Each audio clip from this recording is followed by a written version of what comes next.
Now, here's Jeff Cameron.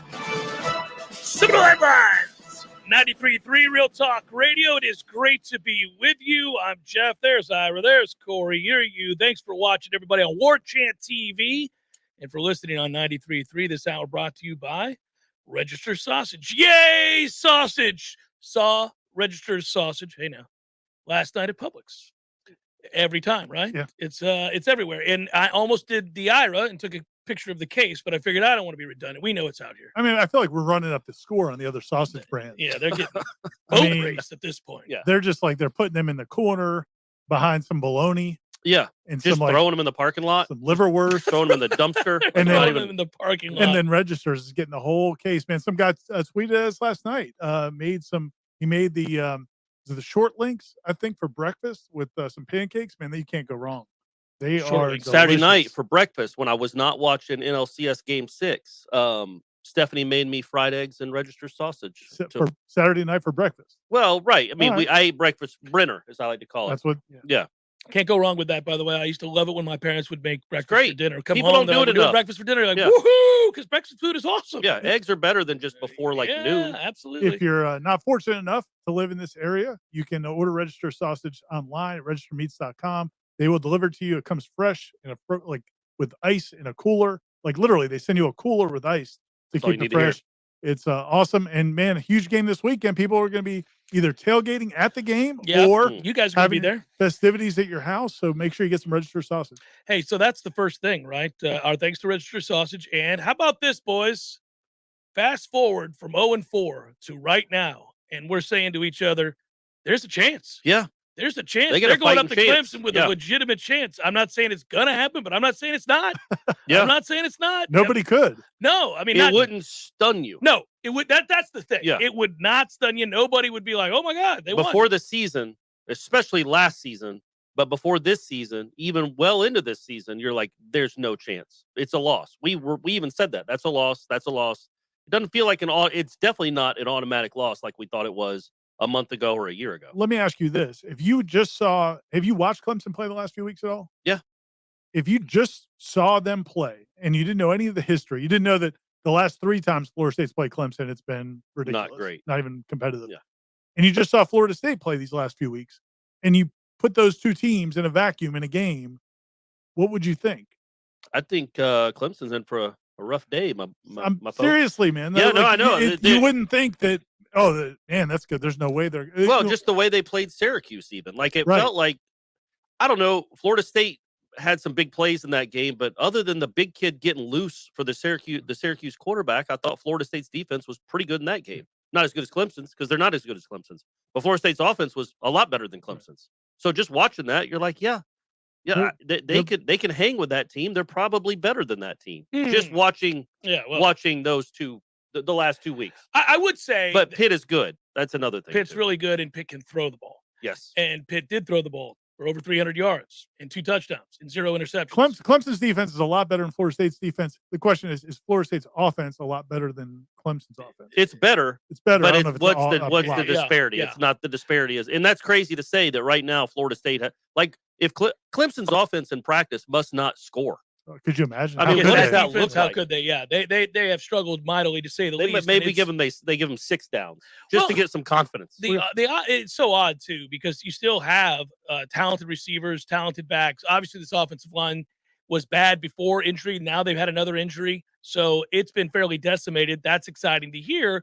Not that I root for injuries, but they happen. It happens, and when it does, hey, You just said it was exciting to hear. It's exciting to hear that they're further decimated. Right. I didn't root for it. Right. It just But happened. it happened, and you're excited yeah, about well, it. I'm not I gonna gotcha. lie. I'm gonna lie. Listen. Hey, were you devastated when you found out that what's his face couldn't pitch? McCullers, yeah, because I want to beat the best. Oh, Jeff. is that what it is? Yeah, I That's don't want what it this to is. be a hollow Yeah, World yeah. Series. And now. when Scherzer couldn't go, Yeah, you were I was like, you were, well, oh, that's not what I want. We This don't is the deserve to be Dodgers here. I signed up for. We shouldn't be in this game. No, I got you. Yeah, they're down. It just has happened. They were down. I think Dabo said they were down 14 scholarship players on, and I don't know what Florida State's number is. I was going to it's say a not lot of zero. people are down scholarships. It's a weird thing for them. But they were to down lose to. 14 scholarship players on Saturday against Pitt, and they lost at least 3 other guys. For And the one of season. the running backs they just came out and said has COVID or COVID protocol will be out this week. That's Who? Which one? devastating as well. Not Shipley? No, Okay. the other kid. Shipley's impressive. There's obviously something else going on above and beyond some of the injury problems with this offense, and it is interesting to watch play out because we saw the demise of Florida State unfold in real time, and we all thought on any given Saturday it wasn't just that this guy didn't play or that guy didn't play. There were other problems, and we knew behind the scenes it must be getting ugly. And I feel like that's what's happening at Clemson. Now, that doesn't mean they can't get right, because there are a lot of factors in this game that are different than, say, Pitt against Clemson. For starters, Florida State is going to have to throw with their starting quarterback more than 10 times, and they're sure as hell going to have to complete more than 5 passes from their starting quarterback. So I would put that number somewhere in the neighborhood of 15 to 18 completions on 20 attempts, or let's say 13 completions on 21 attempts, somewhere in that neighborhood. Can they do that?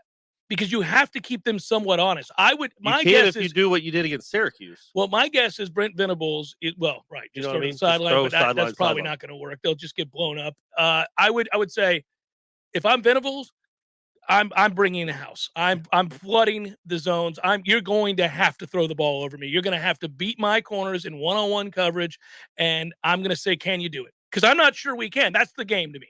Does Jordan Travis have the ability under pressure? Yeah. With matched up against one-on-one with their corners against our receivers to stand in there, read pre-snap, and make a throw on time? Because that's what he's going to make him do. They're not going to let him run around. And not just that. The other side of it is the receivers have to get separation. Right. They got to win some one-on-one battles. And, yeah, I mean, if I'm Venables, I'm like, well, I'm clearly selling out to make sure Jordan Travis doesn't beat me running the ball. I'm not allowing all this nonsense. You're going to throw it. And you can take anything you want away if you decide to. Now, it leaves yourself vulnerable to other things. So what I also wonder when I think about this is, how much did they ready themselves for this upcoming game against Clemson during the week against UMass? Now, they didn't show anything against UMass. They didn't have to. Yeah. I mean, this was such a physical mismatch. They just leaned more into who they were, and they said, we're just going to run it because we can block you, and you can't stop us. Plus, our backs are stronger than any of your defenders who are trying to tackle them. How many times did they just break a tackle and get an extra 4 and 5 and 10 yards? I mean, obviously, by the time we got into the second quarter, this game was over. So you didn't have to show anything. You got everything you wanted in this game, save for, unfortunately, the Gibbons injury, which is potentially devastating, because as a puller, he was the most effective lineman they had. They were using him more and more in that manner because he got himself into game shape finally. Yeah. And it was great to see. Now I wonder, Bavion has done a good job of filling in, but you do take a step back, and you also have no margin for error if anybody else goes down. So that's problematic. Agreed. You summed it up pretty well, Jeff. Yeah. Yeah. No, the other thing I would say about, going against Clemson's defense is the other part is, going on the road. And they did play pretty well offensively, very well, all things considered, at North Carolina. Yeah, they did. That was a big step for them, but obviously Clemson's defense is so much better. And that crowd will be and it's better, a better Clemson, environment. too. A little Yeah, bit. yeah. Dillingham made a point to point that out. It's like, yeah, they said it was a sellout, but it was probably 60%. It was Yeah. rainy. It's like, yeah, Clemson's fans will probably still show up in the rain. So those two things are, but the one thing I do appreciate about the way they call a game offensively is they are committed to the run. And so even if it doesn't succeed, they're not going to abandon it. And so, Nor should you. Yeah. And so even if some of those drives aren't going anywhere, even if you're not making a lot of progress, I do feel like it's going to set up some big plays. I'd shorten the game, try to play field position, tell my defense, we need you. I mean, look, here's the deal. Clemson hasn't moved the ball on anybody. Yeah. So make stops, get this to be a field position game, and put pressure on them as the game goes along. They're heavy favorites. And you can't turn the ball over. Well, that's obvious. Yeah. I mean, and so there are little things there that you can do to help yourself, but you can't try to be something you're not. Mm-hmm. And Clemson's going to try to force you to do things you're not comfortable doing. But I would just. Well, that's what I was saying. You said 4 minutes ago that Florida State's going to have to complete like 18 passes. Yeah, I said 13 completions on 21 attempts. You have to keep them honest. Throw the ball some. Yeah. Even though even if it's just a shot, like throw it down the field so that you can make those safeties respect what you're doing, so they're not walking up. Because at some point, that's the only way you're going to create relief in the run game. Yeah. And so, I mean, they have to know that, well, he might throw it. I mean, look, you can set that up lots of ways. I'm just saying I'm curious to see how this staff sets it up. Yeah. They've done a good job of dialing up shot plays. They have. And I mean, look, man, we're at a place now where I just was doing some stats. Florida State's 13th in the country in rushing, which is incredible. Yeah. Think where they were 2-3 years ago. They were 13th in the country. I think they're 9th in Power 5. They're 5th in yards per carry. They have 2 running backs who are the top 10 in yards per carry in the country. And it's not like they've just played UMass. I mean, they just did, but they played other teams as well. Yeah. This is what they do, and it's what they do well. And they're the best rushing attack that Clemson has seen. You know what I mean? They are. So but remember, Clemson's forced in those other games to respect to a varying degree. Now, obviously, I don't think they had to respect Syracuse at quarterback. Right. But to varying degrees, they've had offenses that they've had to respect that the quarterback could beat them. Certainly against Pitt, they had to respect that. Yeah, but that's really kind of, when you look at it, the only one. Like Boston College, they didn't. No, Georgia Tech, they didn't. Syracuse, they didn't. No, none of those teams scored. I was going to say nobody scored in that game. Boston so College like moved the ball a little bit, and Syracuse moved the ball a little bit, especially in the first half. You can't get them. They're not an immovable object. They're not Georgia defense. Yeah. I agree. Yeah. So I wonder if you want to, what do you do? Do you just hammer the run because that's who you are? That's the fascinating part, right? The matchup between Dillingham and Norvell and Venables. But now that you brought up the progress that Florida State has made, this is a perfect time now to make a little presentation. We got a gift. Oh, I see. You brought something in headliner. here. Oh my goodness. What do we got here? Are you going to show I've that, got Ken Hollowell. I am. Ken Hollowell, who graced us with some woodwork. I still have all that stuff from the old couple station. years ago. The lethal competence. We have lethal competency, and the other stuff too. The top 40. Top 40. And we were going to hang. We never got to hang it over there in the because they didn't get anywhere close to top 40. They did not. We've lowered the standard a little bit. Okay, but it's more realistic. Let's make adjustments. We've got one plaque for a top 60 defense. Oh, show it to the camera. I'll hold it up. And it says at the bottom, "Smoke them if you've got them," because we're going to put them in the smoking den of inequity. Yeah, the den of iniquity. It's there. It is. Smoke them if you got them. Defense, which I think they're there. They're right in that. They're right in that. Yeah, they're right there. Right now. They're right there. They're playing pretty well. This one's going up. This one's going up in the den of inequity if they do it. Yeah, and I'll put one up in here. All right, and then we'll put one up in the stadium. We're gonna sneak over there. Yeah, we find all the cigarette butts. Also, this time we're going top 60 offense, and they're currently, according to FIMRAO, a top 60 offense. Yeah, there it is. Easily, man. They're easily within that. And the attention to detail from my man Ken. Check out the description at the bottom. I see it right there. Look at this, everybody. A little yay sausage. And folks, listen on the podcast. Go to our Warchant YouTube channel, and you can see this at the 10-minute mark or wherever we are. It's really well done. It's a cool gift, and it's funny too. It's a great gift. And if you're listening to 93.3 Real Talk Radio, we'll just tell you, Seminole Headlines 2021 top 60 offense. Inside the zero is the Seminole Head, and then you have the yay sausage. And remember, there are 130 FBS schools. So that's a little better than 50%. So we'll see if they get there. We're hanging those up, and also, maybe we could sell them. Can we start selling them? Well, if you take all the profit. Ken would mind? I think we're gonna have to, if we're gonna pimp this, we're gonna have to get paid. Like the home shopping network. This is already loving here. Order them quickly because they're going fast, really fast.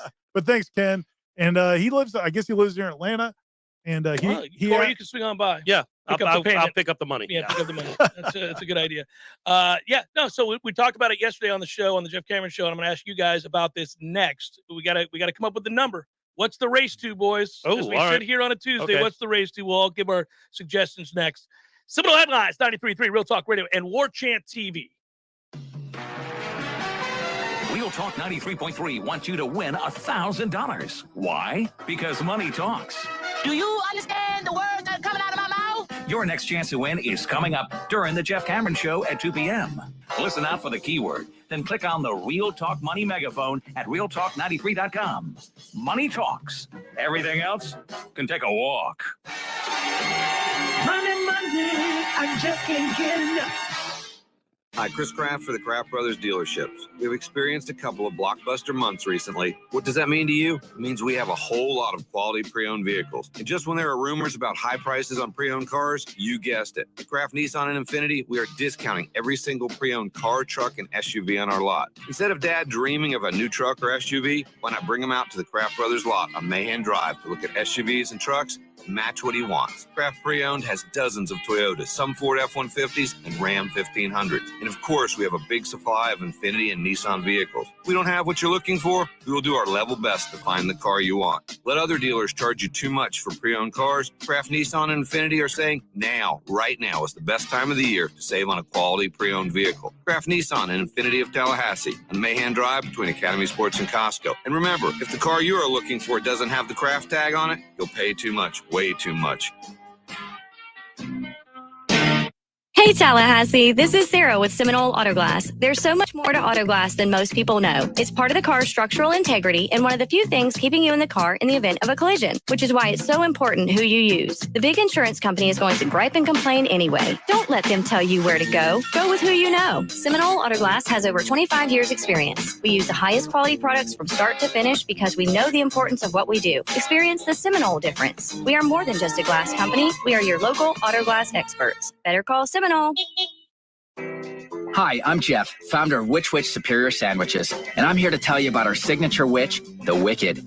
Why call it the Wicked? Some say it's wicked tasty, some say it's wicked large. One thing's for sure, with oven-roasted turkey, ham, pepperoni, roast beef, and bacon, as well as your choice of 3 cheeses, it definitely takes you from wicked hungry to wicked happy in just a few wicked good bites. Only at Which Superior Sandwiches. On Wednesday, the Wicked is just $5. 5 meats, 3 cheeses, $5.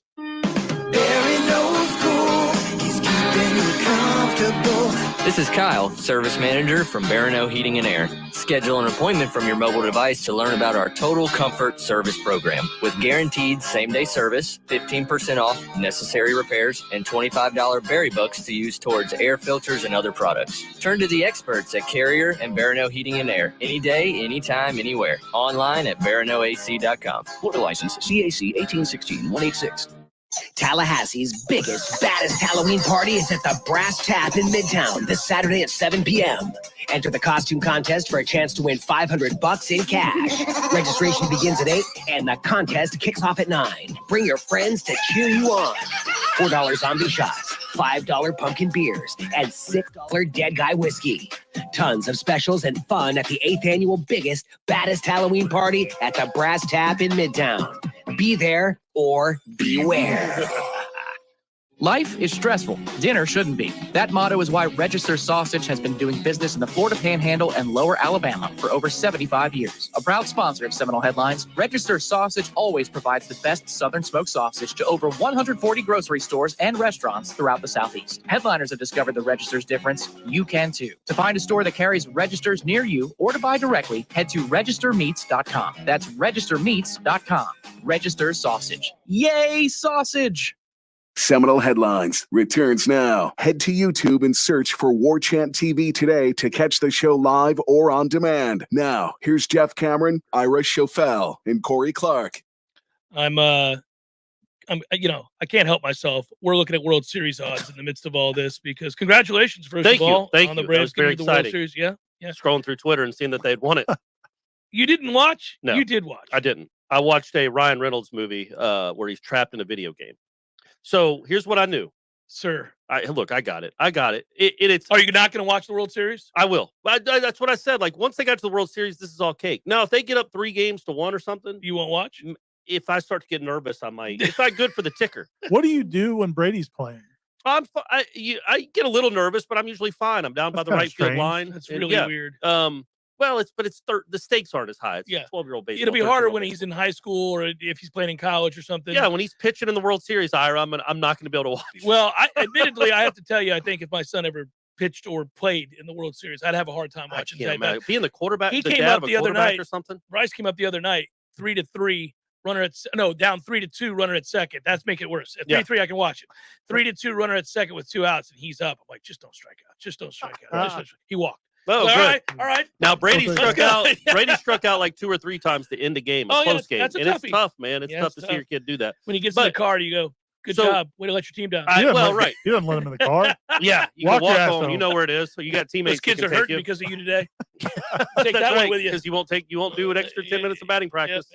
But so when the Braves were playing, I saw that Rosario had hit the 3-run homer. I followed on Twitter, the Atlanta Braves on Twitter. All I do is update their page, and anytime something good happens, they update it. So that's how I stayed in tune. And once they got up 4-1, I'm like, I'm gonna watch this movie and try not to think about it. My phone was in the other room because my phone will start going. See, I think that's even harder. But especially not watching a dumbass movie where a guy's stuck in a video game. I didn't know it was as dumb as it was. But so Luke Jackson does what Luke Jackson does. Mm-hmm. I wouldn't have been able to live through that, man. 3 straight hits on a double, a walk, and a double when you have a 4-1 lead, and now Matzek's coming in second, third, nobody out. I'd been like, yep, with Mookie Betts looming and Pujols.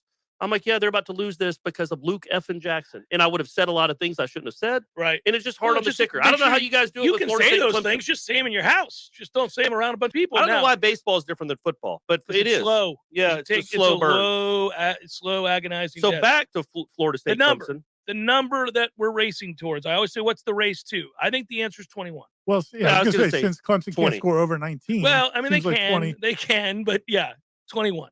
Yeah. I'm going with 20. If Florida State scores 21, we win. If they get to 21 first, you win. Oh, yeah. So, yeah, I mean, you think if we're down 20 to 3, we're not coming back to win 21? Correct. Or 20 Correct. to 7, we're not coming back to win 21-20? Yeah, I mean, I think that's where you got to get. They haven't now. Clemson hasn't given up more than 20 to an offense either. Like Pitt scored 27, but one of those was a pick 6. So you're not going to score a lot on them either. So you're looking at, if you're going to win this game, probably in the neighborhood of 24 to 21 points is what it's going to take. Aslan was telling me, we were at practice this morning, and Aslan was like, man, the weather looks a little, I guess last night, the forecast was saying like high of 60 with like a 60% chance of rain. Oh. I was like, man, this game's going to be like just these two offenses just slugging it out. Hey, 2 yards here, 2 yards, go 1 6 yard to 3. there. Let's go. But apparently the rain chances have diminished a little bit. South Carolina, Noel, thank you so much. Thanks for contributing. He does, she does, whoever it is, 20 to 16. Donation 2016. Thank you very much. So nice. And notes that Seminole Headlines is his favorite show of the week. Keep up the great work. Thanks. Yeah. Smart. We have smart listeners. Yeah, absolutely. And viewers. 20 to 16, I'll take. Yeah. That would mean the race is to 17. Okay. Yeah. Little 17 action. All right. That's fine. I don't think you we're gonna really score just often. you've got to make them earn it. You can't give up an 80-yard wide open touchdown because you no didn't busts. communicate in the No back busts. end, and you can't give them the ball at your 24-yard line. You just can't. Though you can't give them free points. If you don't do that and make them earn it, you got a chance. You at least should be in the game in the fourth quarter. Let me ask you guys this though. So the confidence that they've gained over these last few weeks, they have to be much more confident, especially offensively, on both sides of the ball. But as a team, they have to be much more confident than they were a few weeks ago. brimming when with they confidence. when they walk into that stadium and knowing what Clemson, even the guys who haven't played Clemson before because they didn't play them last year, Mhm. and most of this roster wasn't here 2 years ago, but they're aware of what Clemson football has been. Like, do you believe they're at a place where they can walk into that game and execute and carry that confidence over, or do you feel like that will become? But also, how much goes to the quarterback? Like, if you believe in your quarterback, how much does goes a that go long into way. the confidence of a locker room? It goes a long way. It helps that Jordan's playing with great confidence right now. Now, again, I do think Clemson's going to make him have to throw the ball. And that will affect your psyche as well. If all of a sudden you realize, hey, this ain't UMass, this is not Syracuse, this is not the teams that we were able to run against. North Carolina, to an extent, has given up a lot of points this year. So there have been moments where North Carolina's had real problems getting stops. So now all of a sudden, South Carolina. yeah, that's for sure. Now, if all of a sudden you're out there and your first 3 drives go for not run all the read option stuff that you've been having success with, you do begin to wonder. But I would suggest you don't panic because your front 4 is good and should wreak havoc on that Clemson offensive line. The quarterback has not shown the ability to consistently hang in there, doesn't want to run to save his life, isn't terribly accurate. Now, they may make a change. It'll be interesting to see if they do. I was hoping that DJ would play a little bit better so that they didn't think about making a change at Clemson at quarterback. They did. Got Now, that he came TV back on in. the last drive. He came back in. If Clemson wins the toss, would you consider going on defense first? If you're Clemson? No, if Clemson wins the toss and defers. If you're so you kick off twice? Would you consider? I don't know about that. Because here's the thing: you might give your team more confidence. Yeah, he might be like, look, have it. seeing their offense on the field first and seeing their defense on the field first. And even moreover, you might start immediately by winning the field position battle. That's what I'm saying. They go 3 and out, and you get the ball at the 50. Let's go. Because but you're also telling your offense, like, I don't know that we think you're going to move the ball really well against all that stuff we've been doing the last 6 days. We're not believers over here. Well, let's just say this: if you win the toss and Clemson has to take the ball first, then that's the best case scenario. I don't think either team wants the ball that's what I'm first. saying. Both coaches are like, man, I don't want to win. and the other thing is, like, I don't know. If you're, the point you're making about Jordan and his confidence level, that to me is going to be key. What the coaches do in terms of helping him through that, and like making him understand. Because I believe that's going to happen. Look, I think there's going to be stretch here where they're not moving. Well, and so he needs to understand that and be comfortable with that. Like, hey, it's okay. Yeah, a punt's an okay play. What's interesting about that is watching Jameis last night because, that that Saints offense was not going to score, especially with the way the receivers were playing. Was nice not going to catch, score. guys. I mean, good Lord, he threw 2 lasers on him, Dimes. 40 yards Back down the to back. back to back, and they Same dropped plays. that. I'm like, you sons of bitches.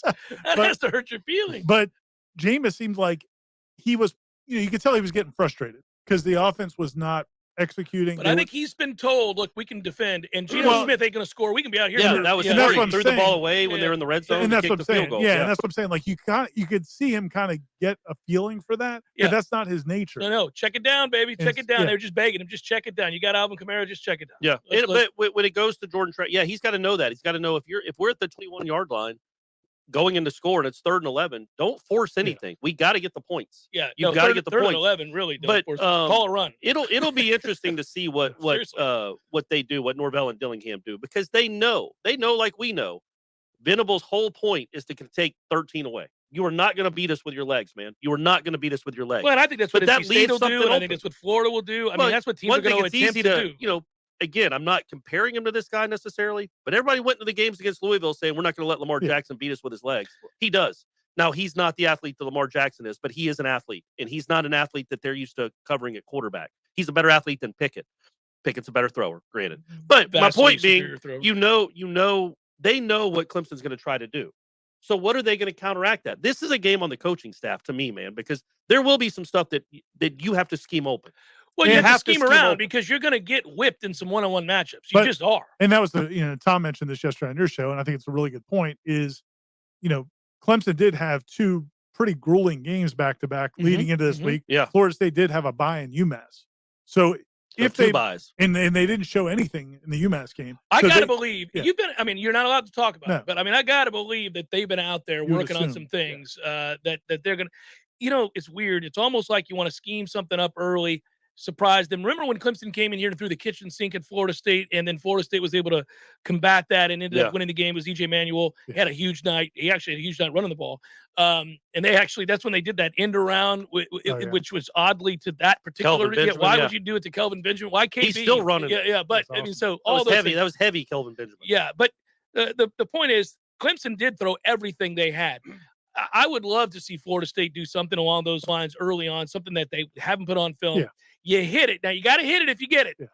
I mean, that's the whole thing, Jordan. If a guy is open, You've got to make the throw. You can't miss that throw because you that can't may be overthrow him. Even if he has to stop and catch it like a punt, you cannot overthrow him. That's still 40 yards or 50 yards. McLean on the play. So, I mean, there's that. If you get those points early, hold on for dear life and go back to running your offense. Don't risk anything. Play field position. I just don't see them doing a lot of zone read early because they know that's what Clemson's going to have played for all week. You can't just early on. I think the second half, that's what becomes your offense if you've hit some plays over the top. Well, if you're going to play the quick game, you better be prepared to block it up out there because what makes you think they can't, man? Did you not want? I mean, those wide receiver screens. Yeah, I'm gonna watch Clemson's corners walk up and punch somebody in the face. I mean, remember when Jalen Ramsey punched the guy in the Louisville guy knocked his helmet off. One of the greatest off. things I've ever seen. They're like, okay, we're not running that one again. Yeah, I mean, like Clemson may have a couple of guys come up and just decide, yeah, no, we're gonna go ahead and bitch you here. We're not gonna allow for this, especially if that's what we start out doing. It'll be interesting. Well, and then the field position thing, the challenge there is I didn't realize this till I think Dillingham mentioned it yesterday. Or no, it might have been Papuchas that Clemson hasn't allowed a kick return past the 25 this year. All that means is they're due to allow one. So you bring that bad boy if out. it's kicked into the end zone, you just take your touchback and move it on. No. You hit that seam and you go. You don't. 104 to the house. Corey Wren, don't let that deter you. Yeah, 104 to the house. Yeah. Don't be scared of those guys. Thanks, Kai Douglas, this is your time. Thanks, Eric Angel. We appreciate the contribution always. He writes, "What's up, Jeff, Ira, and Corey? FSU 28-14. Noles take down Clemson, bring home sod number 2." I said, he said when they played North Carolina. We'll see, man. That would be. It's cool to actually what we're doing this first half of this first hour is actually talking about a football game, like actual strategy.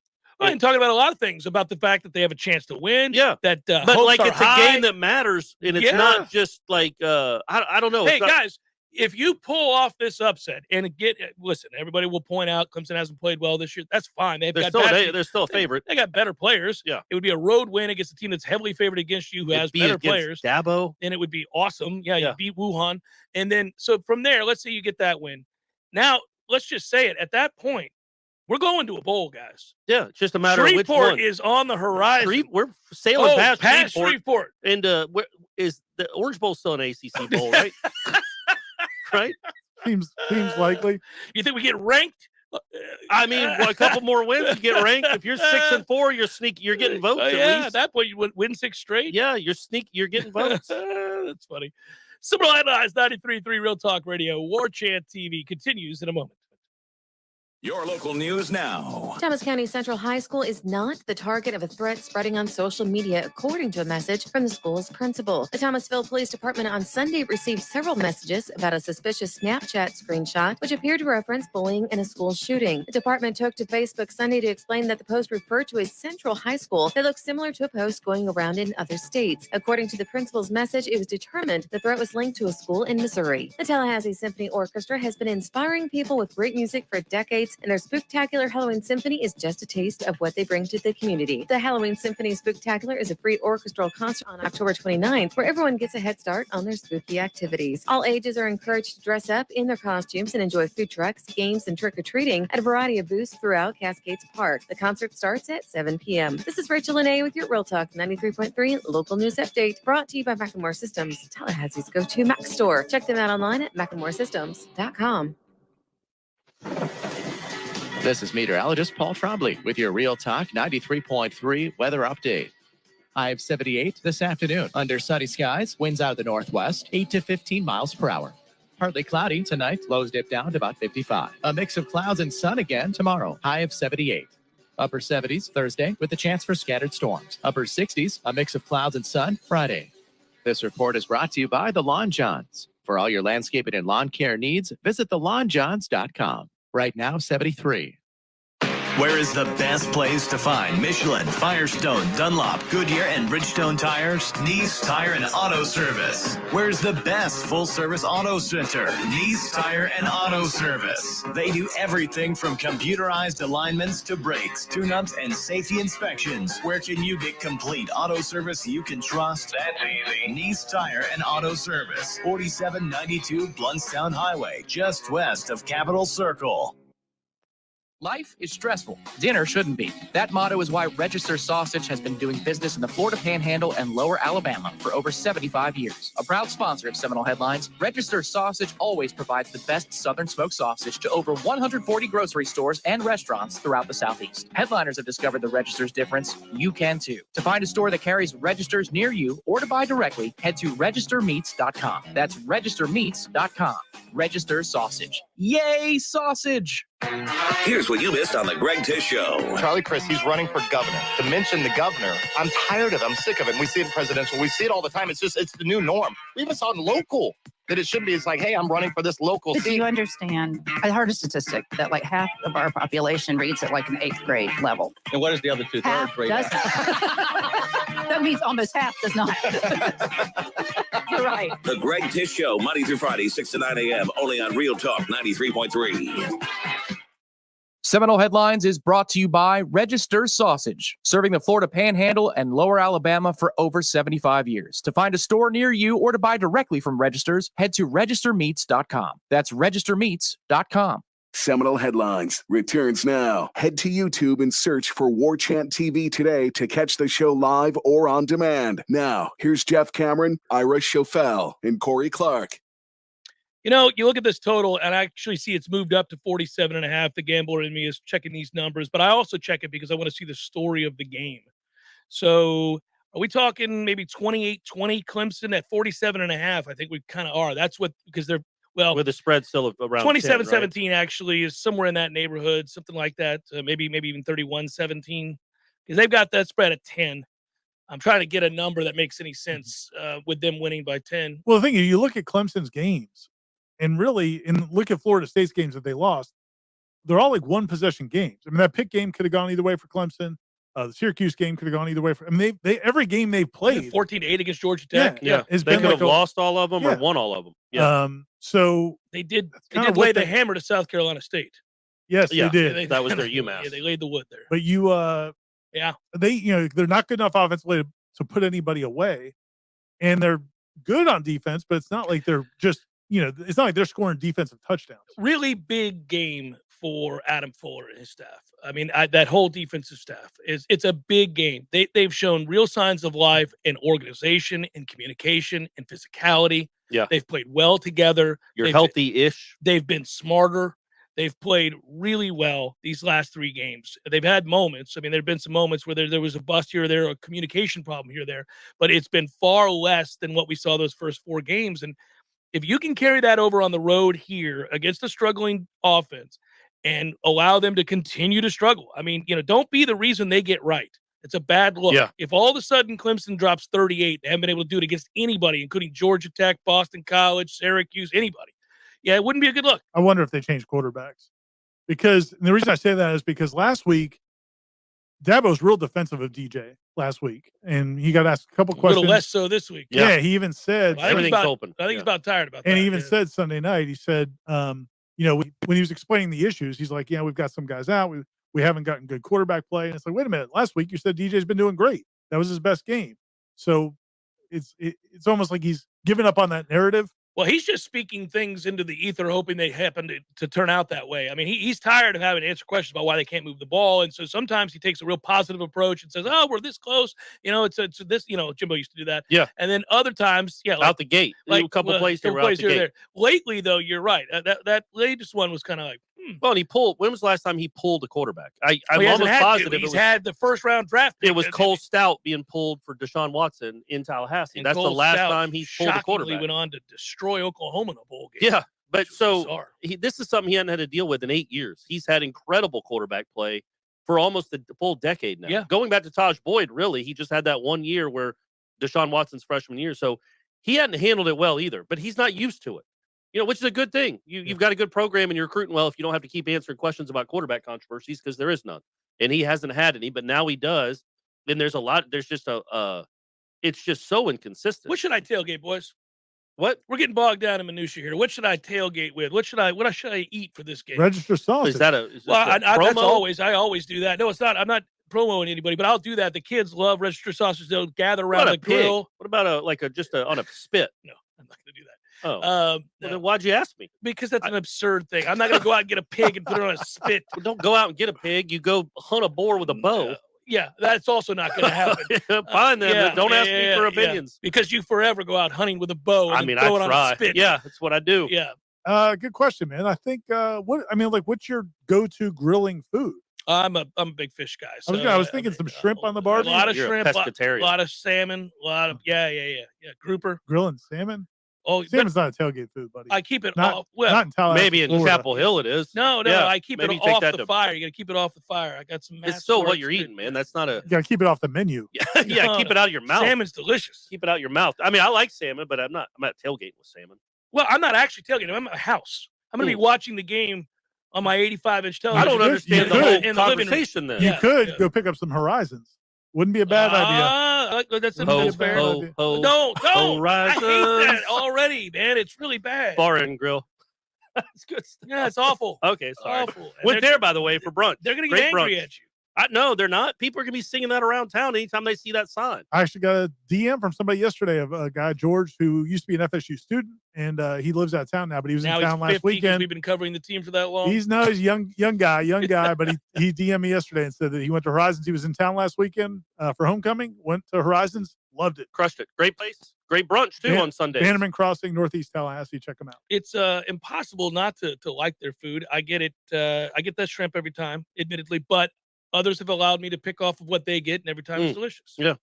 So we got maybe do that this time. Maybe do that for tailgating along with your registers. The reason I bring it up is clearly I'm nervous. Well, I don't have to be it's objective fun to be about nervous, this. though. I'm nervous. It's good to be nervous about a game. If they're tied at 14 late in the third quarter, I'm going to be Corey. I'm going to be wandering around the streets, just looking at the birds, Twitter. like talking to people that don't care about sports. Let me ask you this, though. So, all right. Obviously, if they win it, like you said, if they win it, or going just bowling, baby, it does change completely. I mean, we already think they're going to have a decent chance against Miami and NC State, but it does change our expectations.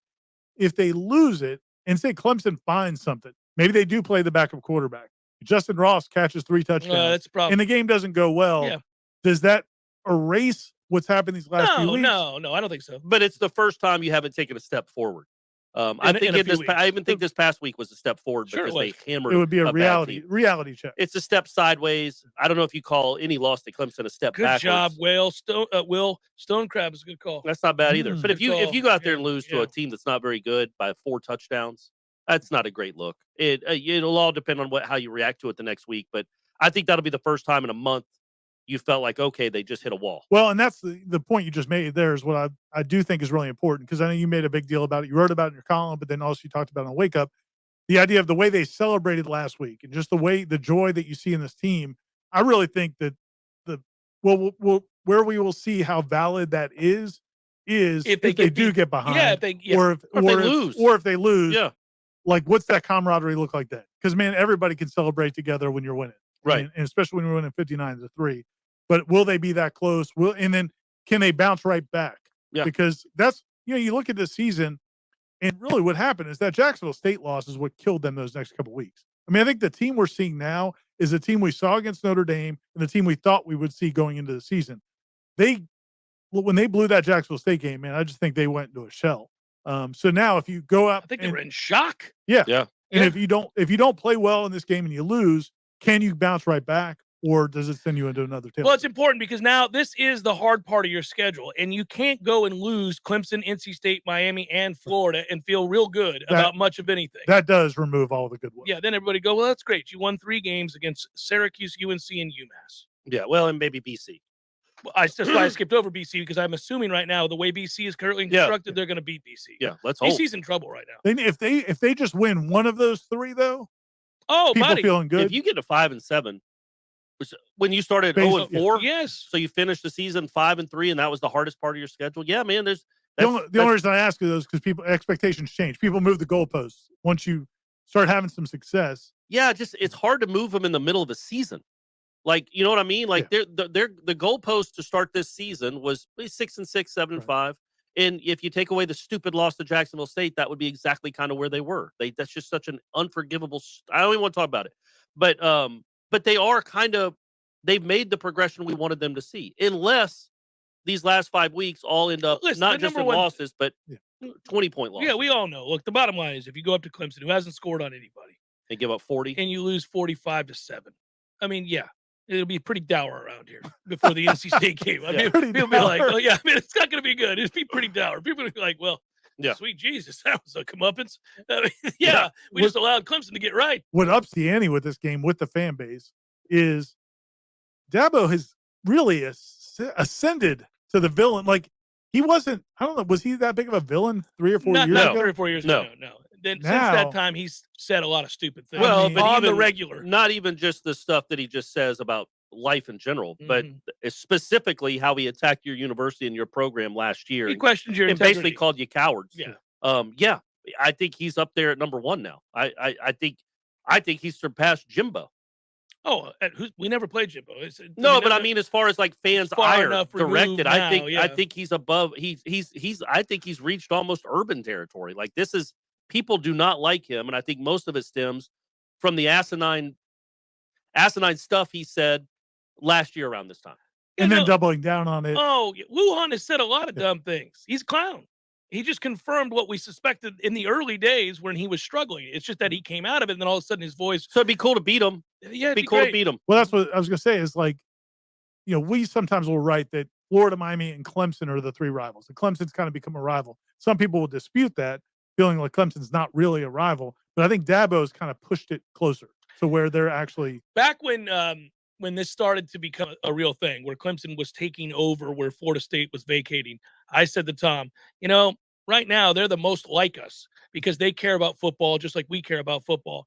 And for a very long time, they were the only thing that resembled the SEC in this conference besides us, right? It was that. Now, later on, Miami joined the conference, Virginia Tech, and all that stuff. But Virginia Tech. No, but I'm saying Miami cared at one time. When they got here, the idea was that they were going to be a preeminent power. They have just failed miserably. It has not worked out for them not at all. They've never even won a conference championship. But that said, that was the goal. That was what the thought was. And so forever we were like, no, we're more like them. We tailgate like they do. We have a big stadium like they do. They care passionately. They get loud, all that. We all can see the world in the same way in terms of football. But I said at that time, let them beat you 4 or 5 times in a row. And let this doofus smile that stupid grin wearing that silly sweatshirt and see how quickly, and then let alone say the dumbass things that he said. Yeah, man, Clemson is a rival. Yeah. Yeah, and now at some point for this to be a rivalry again, you got to win the damn game. You got to beat them at some point. I mean, we've been clobbered. And this is your best shot in quite a while. Since you've had Dalvin Cook, for sure, this is your best shot. You got a real shot, man. You've got a shot, which I just didn't think was possible. Can Jayshawn Corbin or Trayshawn Ward make those kinds of plays against that defense? They're not going to have an 80-yard run. I think they can make people miss. I think there's so much speed that I don't see them like bursting through people. No, but I'm saying if you create an angle the way Atkins has created angles, and somebody takes a poor angle, and I think they both have breakaway speed. We've seen it. Ran away from Notre Dame, who has one of the best safeties in the country. I think Trayshawn, he was on Front Row Noles with Tom and KJ the other day, and he said that he could run with Jayshawn for the first 40. He said if it's over 40, Jayshawn's going to get that one. I'm done, Dylan. Yeah. Seminole Headlines, 93.3 Real Talk Radio, Warchant TV continues in a moment. If you weren't the owner of Gordo's and all those wonderful restaurants, Eddie, what would you be doing? I think I'd want to be I don't know what I'd want to be, a boat captain or a cowboy. You know how to use a lasso? No. You'd have to do that if you were a cowboy. Yeah, but I've never even been on a horse. It's not my place to be on a horse. I agree.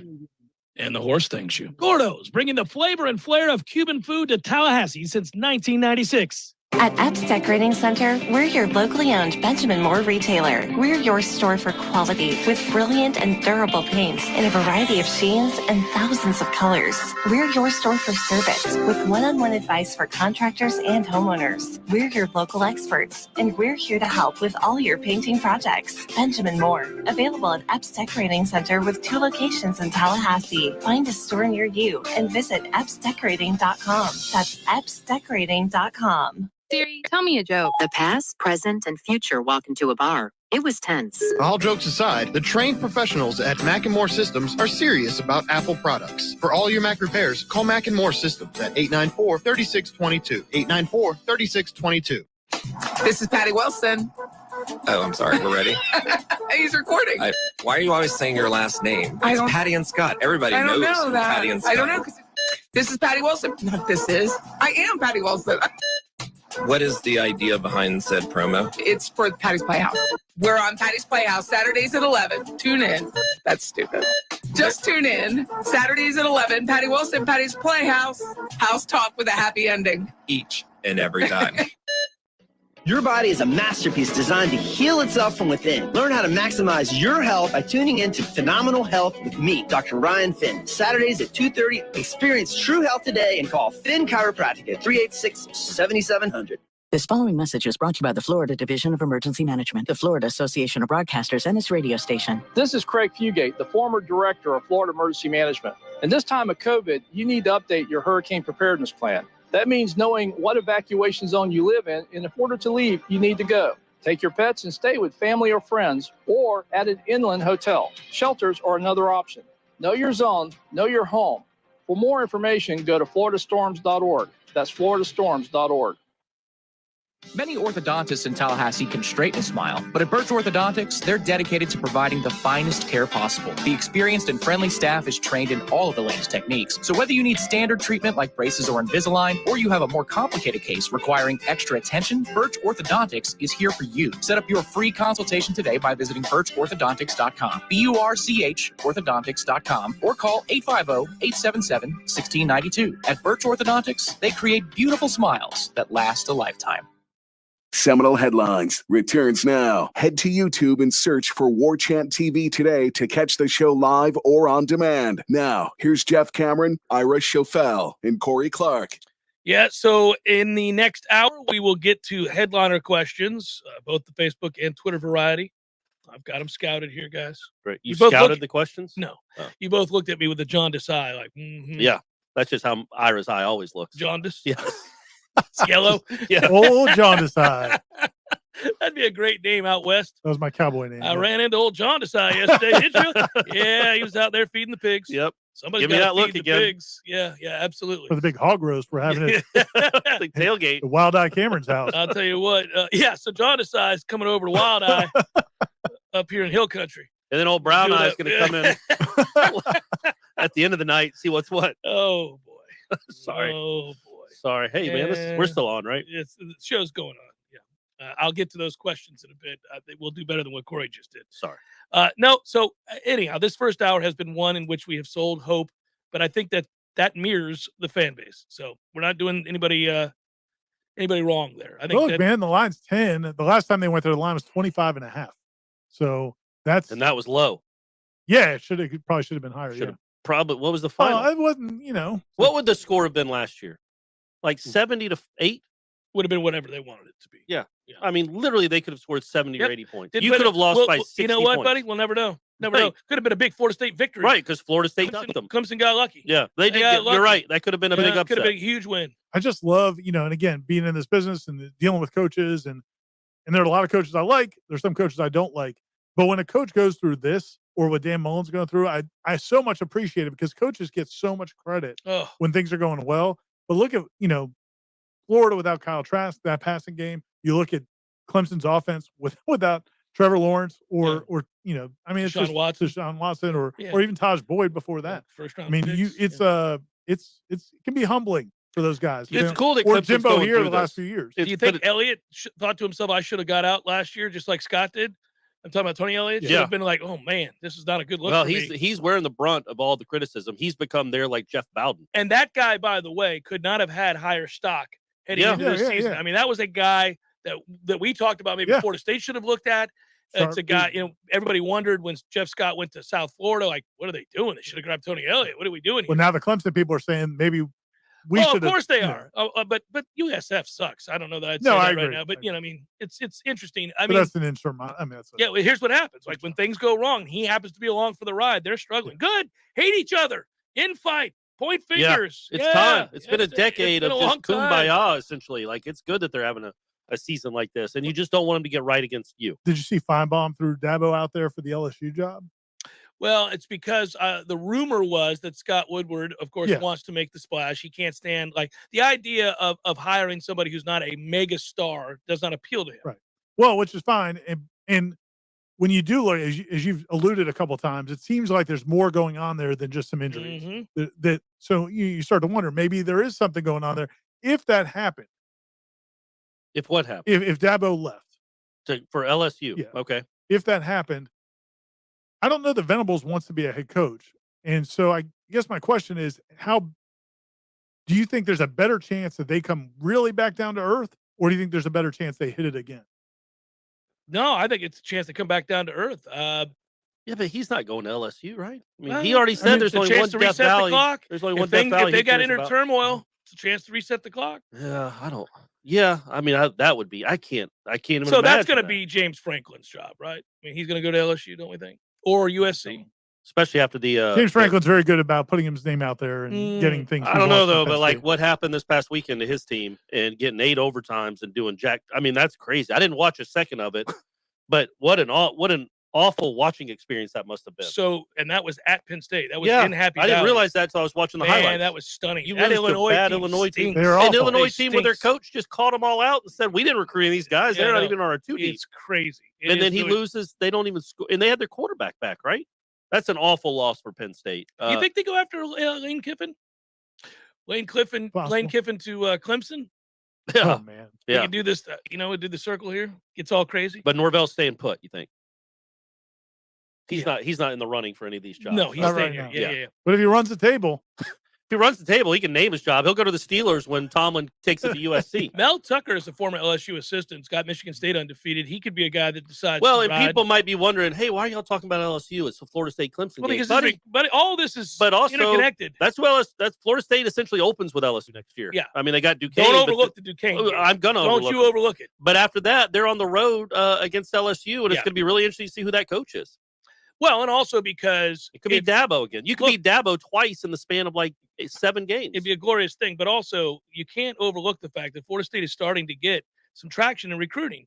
I mean, Florida is really struggling right now. They just lost another recruit. Mm-hmm. Miami isn't even. Do they have 10 commitments? What the hell's going on in Miami? So it's beautiful to watch. And then LSU is a dumpster fire right now, firing their coach. Can you pick off some guys? Is what I'm asking. That's the thing. Could you get some guys that are currently on that roster, and/or do you get guys that perhaps we could use some linebackers? If you win this week, if you win this weekend, I feel like that says a lot to recruits. It's like, man, Last year they'd have lost to Clemson by 55 points.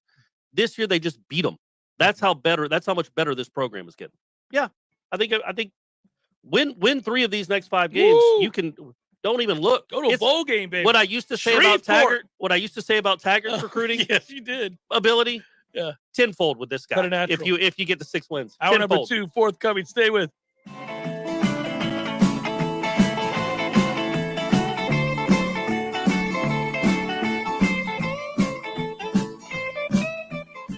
$3.3 wants you to win $1,000. Do you understand the words that are coming out of my mouth? It's time to win some cash. And here's this hour's keyword. Payday.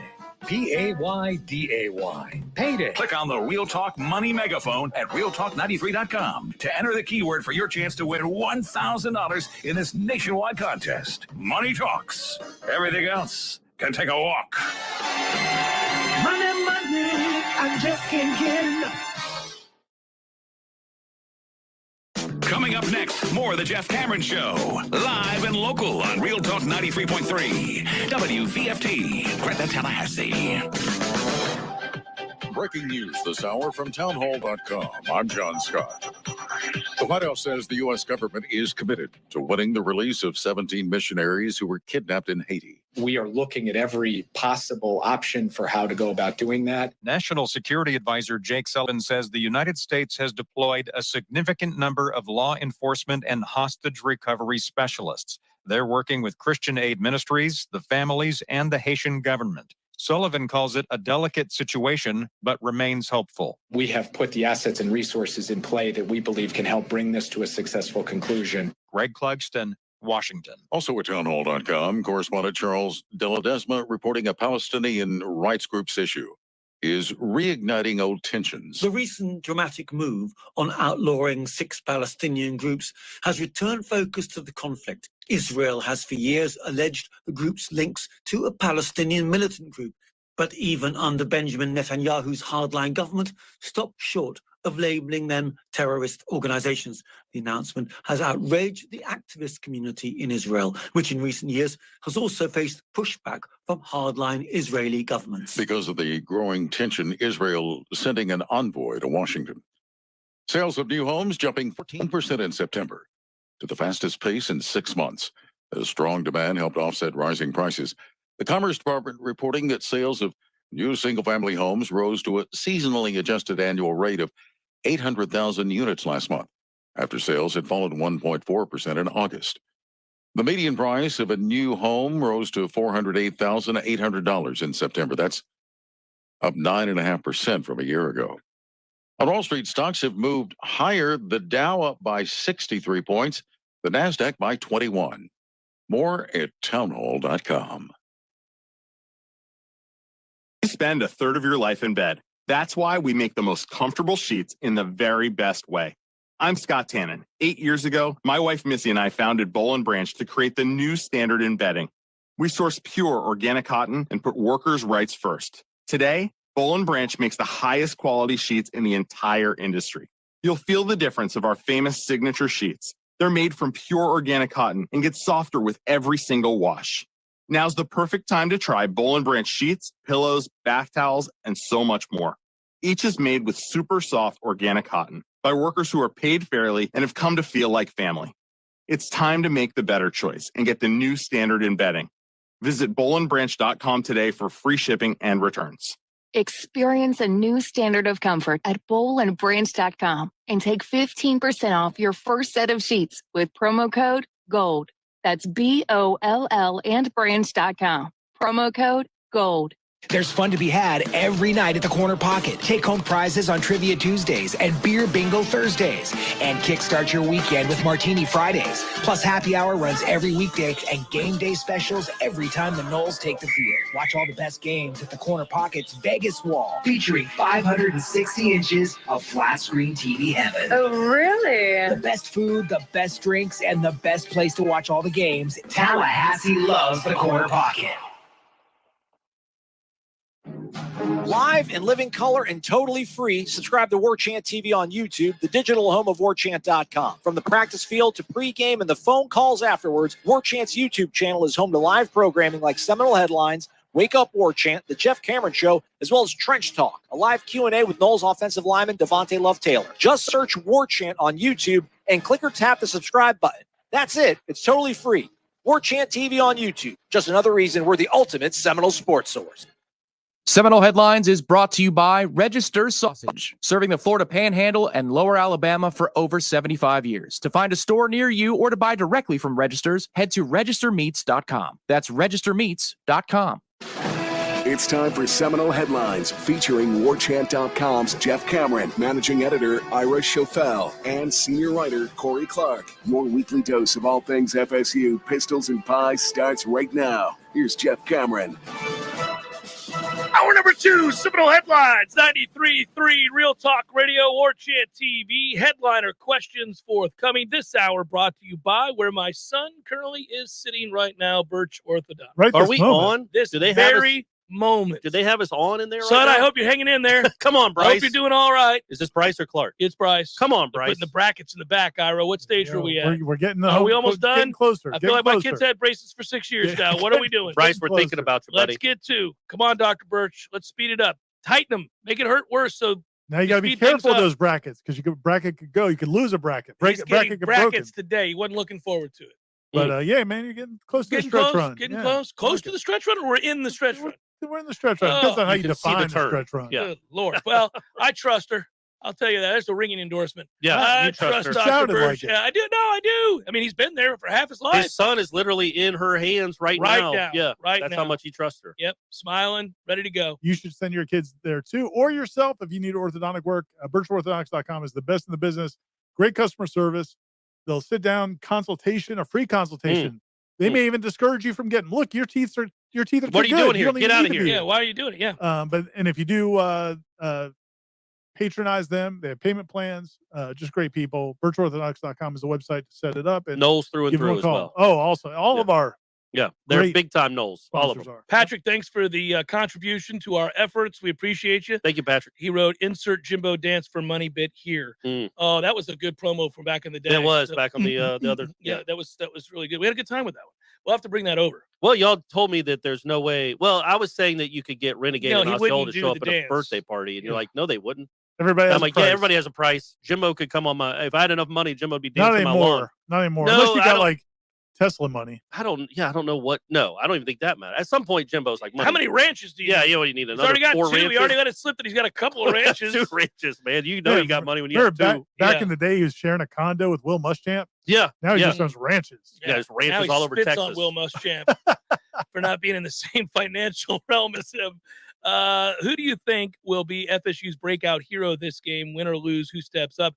We're going for heroes out here, huh? Well, it needs to be win. I don't know you're going to have a hero and a loss. No, that'd be tough. Unless, well, never mind. I'm going to hold back on I think, maybe Keir Thomas. I think Keir Thomas is going to maybe Okay. deflect the pass Have that's a big moment. intercepted or a strip sack, recover it, maybe even score on Jermaine Johnson's strip sack. Because Jermaine's probably the easier one. I think that's the guy. I think Keir Thomas may make a game-changing play or two to win it. And going back to the state of South Carolina. Going back home, yeah, he's never beat those guys, has he? I assume. I don't feel like South Carolina's played Clemson well the No. last few years, so he probably has never beaten them. So the idea of a hero got me thinking, what was it? Was it Enrique Iglesias who sang "I Could Be Your Hero"? Remember that Could big be hit? your Oh no! hero, It was not an baby. invite. It was Oh, not an invite. I know that's exactly what that By was. the way, he sings every song in the exact same key. The right one. It's You mean the right same one? Exact key, no matter what it is. Yeah. Yeah, Jennifer Love Hewitt was in that video. I Yeah. believe. So he was a big star. How many years ago do you think that was? I'm curious. Ooh, Hey, Matthew, Jennifer Love Hewitt was we're in the gonna have- video, so I'm going to say Matthew, 2000. we're gonna have you look this up. 25. 25. You think it was in the 90s? I think it was 19 years No, ago. I think it was in the 2000s. I'm gonna say 2001. 2001 or 2. Yeah, 1 or 2 sounds Okay. right. I'm gonna say 2000. I I mean, don't remember. Saying I don't I'm remember. saying It was 90 9/11. I'm saying 97. I'm gonna say. like before the back. I'm gonna say 2000. Okay, all right. I You say say- 2002. You say 2002. I'm going with 2000. You went 97. What do we got? Oh, it's 2001. Split the difference. So we're right there. Yeah. Boom. Ira was way off. Yeah. Not even close. Sorry, guys. Kevin writes, well, guys, it's sure nice to see Clemson getting back to being good old Clemson again. Wouldn't Dabo that and the be nice? Tigers are stumbling down the back alley, Jeff. The time is right for the Noles to take out 6 years of frustration on them. Am I crazy or overzealous in believing that Norvell and his team are going to keep climbing, walk out of Death Valley, Saturday night with their second straight piece of sod. Wouldn't be crazy. You're not crazy. No. Corey, you have to give an hour number 2 if it happens for sure. Oh, yeah. Also, he wants to say that the Braves are in the World Series for the first time since he was in 5th grade. Yeah. Like you, I am more nervous than excited, but I'm prepared for heartbreak and or heartburn, but I'm enjoying this magical ride. Go Braves. That is from Kevin. It was so long ago, the last time they were in the World Series. I was actually at game 1 of that World Series because my dad couldn't be there because he had tickets to the Florida State Clemson game. So that was 97? 99. 99. Where Clemson was up like 14-3 at half against the number 1 team in the country. Right. And they ran a fake punt. Yeah. It was one of the Bowden Bowls. Yeah. That's how long ago it was, man. Well, the beauty is we won the national championship that year. It was a glorious time. Yeah. And the other Bowden got fired. And Tommy's he's gonna be there this Saturday. They're honoring the Bowden family, and Tommy Bowden's coming back to the stadium for the first time since he was fired. Oh, all right. Okay. I like this one. And Vince, thanks for listening, and thank you for your service right from the outset. He writes, gentlemen, I'm stationed in Stuttgart, Germany. Germans are very proud of their sausage. Hey, now. Some would call this country the sausage capital of the world. But thankfully, since 1945, there has been no victory sausage. That's really well done. That's right. Really well done. done. That was the must win. Yeah, that's a big win. Yeah. There. That was a big road dub. Big road That was win. a great road win. That's a big road win. There. 2 straight on 2 different fronts. Really great domination road too. wins. Yeah. My question to y'all is, can you use your vast influence and incredible powers of persuasion to get Registrous Sausage to expand internationally? Come on, it's time for our world sausage domination. And I can show my neighbors what good old American sausage is like. Go Noles and yay sausage. Well done. They don't cheddar and jalapeno in their sausage the way No, man, they don't even know what that is. They wouldn't even know. Their mouths would explode if they tasted something like that. Or andouille. They've never had andouille over there. Ryan wants to know, what is the deal with Randy Shannon? Is he a large reason why our defense has turned around, or is Fuller getting better as a coach? Is it both? No, our defense is turning around because I think they found some confidence along the way. They really haven't changed much up in the way of principles. And no, I don't think you can contribute or attribute this to Randy Shannon. Fuller thinks it's mainly just he's playing the guys in the secondary. Well, the they've limited that rotation. He's figured out, and those guys are communicating. Well, I think they've got better guys out there. I mean, I think Jamie Robinson's an upgrade at safety. Yep. And I think Kevin Knowles is playing really well. I think Jarvis Kevin Brownlee, Knowles is probably an upgrade over Jamie Robinson in the nickel corner, which is what Jamie Robinson was and doing. then at the other, Jarian Jones is an upgrade over, early in the year. Finding your guys helps. Yeah, so I think that's a big part of it. And running them out there, the same 5 guys, really does help. I mean, that we can roll your eyes, but it does help. What I would say about Randy Shannon, because there's a thread on our boards about it that I wanted to address a little bit. He is an active role as an analyst. I mean, he is. If you watch him on the sideline, he is going to position. Going to different coaches, going to assistant coaches, GAs, staff members, and sharing his thoughts and things he's seeing. I'm not saying he's not contributing, but you cannot say that. And it is an active role, but because he's active, some people are like, "Oh, he's the coordinator." No, he's not. We're at practice every day. Adam Fuller's running that defense. Michael writes, we started the season dry heaving in the back alley of Bennigan's, covered in our own filth, beaten by Gamecock and kicked around by Demon Deacons. The only pie we could get, we had to pay for. Yeah. Finally, something snaps. It's rock bottom. That's it. I can't take this anymore. We drag ourselves to rehab, and after a quick training montage, we find our way back out of the hole. We're standing on our own 2 feet, ready to face a sweatshirt-clad Apollo Creed with a sin problem. Win or lose this weekend, we're back, gentlemen. Believe. Hashtag 8-4 for that ass. So wait a minute. Who was that? Who asked that question? Michael, you went with this whole thing. Yeah, the Rocky thing. Starting with Bennigan's, though. Yeah. And you didn't bring up the Monte Cristo? Well, that's what we threw up on ourselves. Yeah. I assume that's understood as we threw up half that Monte because Cristo you took a bite out of already previously eaten. Not a bite. I ate half of the sandwich in the bathroom. In the bathroom. Well, I didn't want to get caught again by my manager, so you go into a stall. That's what normal teenagers you in a do. stall at a public restaurant eating half-eaten food. Monte Cristo. Oh my God.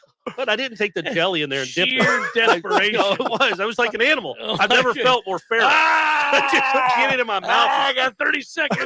I got to get this in before they got bust some me tables again. that need to get busted. Oh, Some guy man. dropping a deuce in the stall. No, he's just like, don't mind me.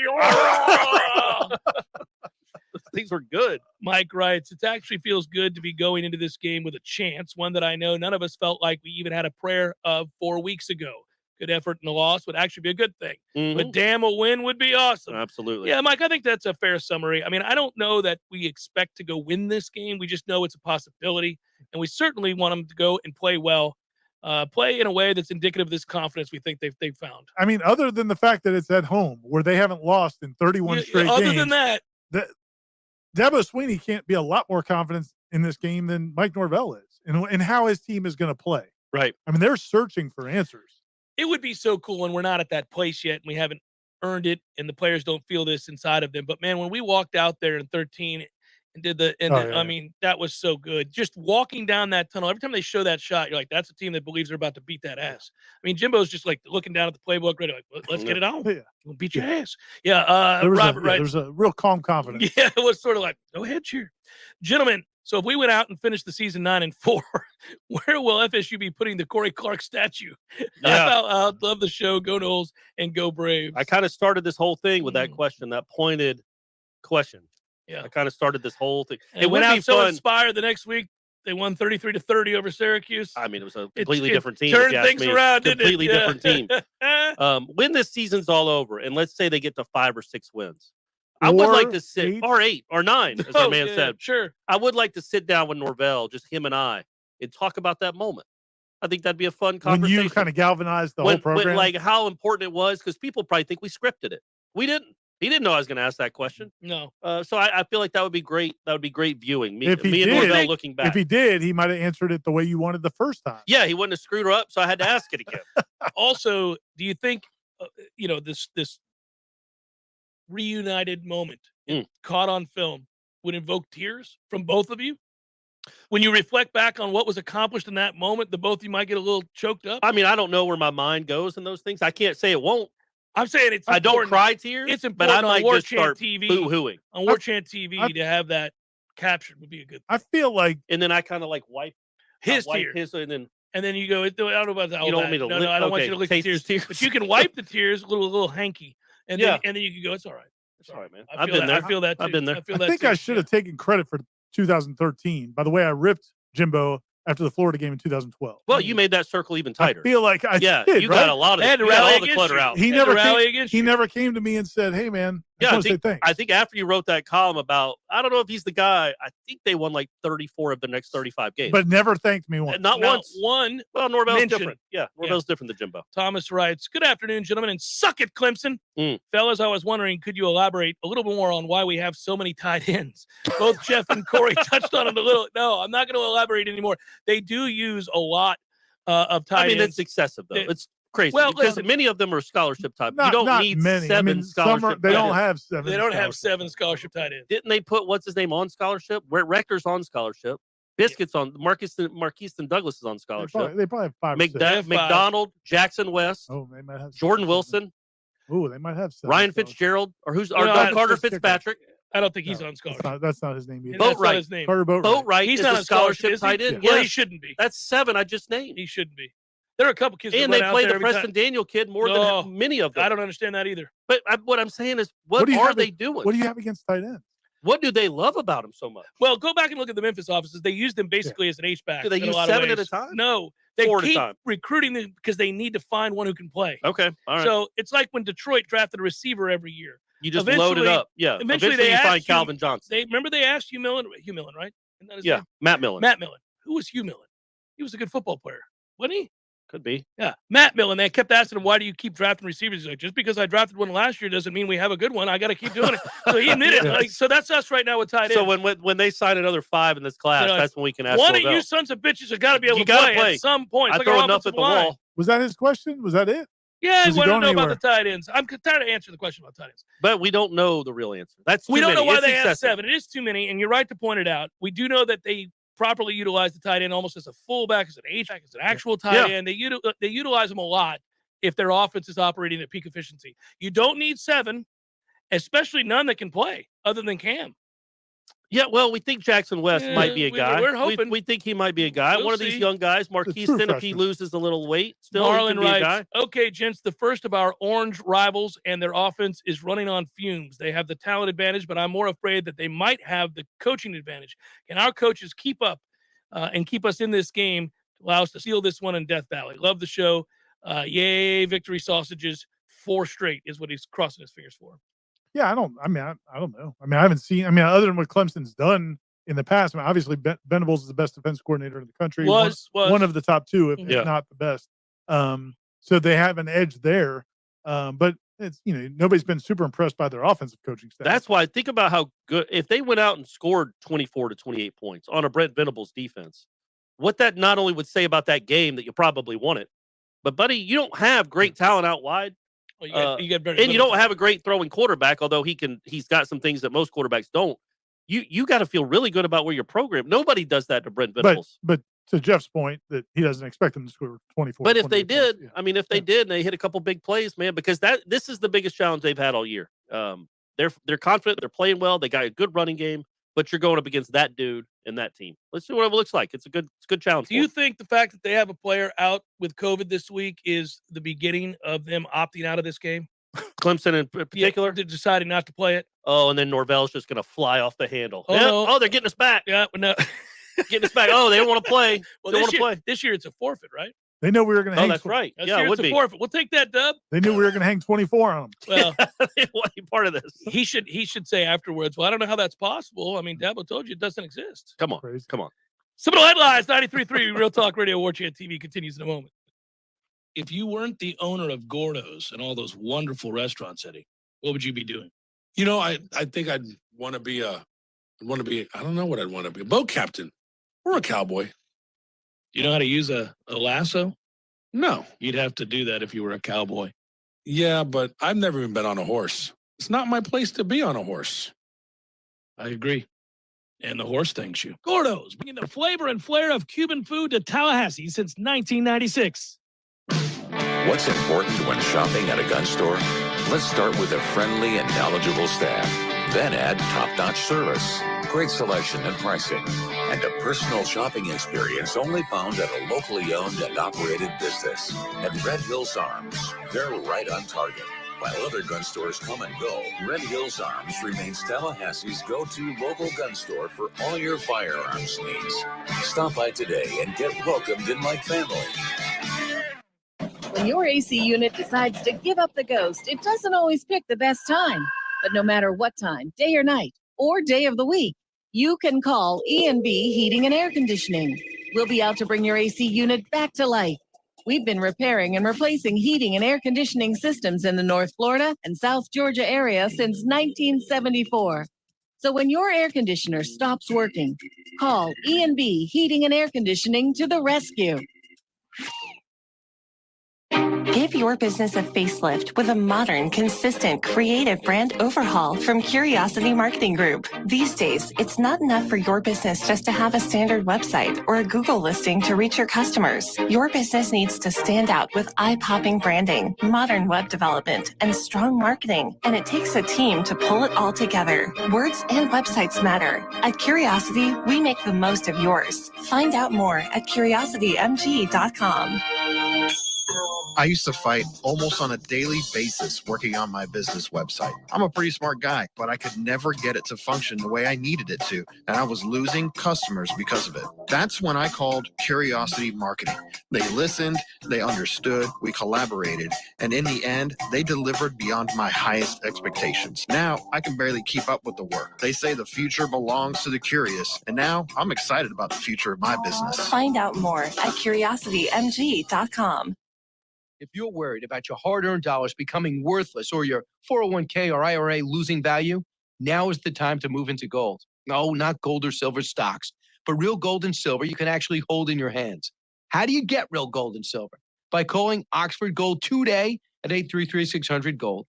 The Oxford Gold Group will teach you everything you need to know about owning real gold and silver. It's a lot easier than you think. Call the Oxford Gold Group right now at 833-600-GOLD to get your free gold and silver investment guide. Put your savings and retirement accounts into something real, like gold and silver. Get your free Oxford Gold Group investment guide today and learn how easy it is to have real gold and silver delivered to your home, or how you can have real gold and silver in your retirement account. Don't sit back and watch your savings and retirement account suffer. Now is the time to make your money work as hard for you as you did for your money. So do this. Call the Oxford Gold Group right now, today, 833-600-GOLD. That's 833-600-GOLD.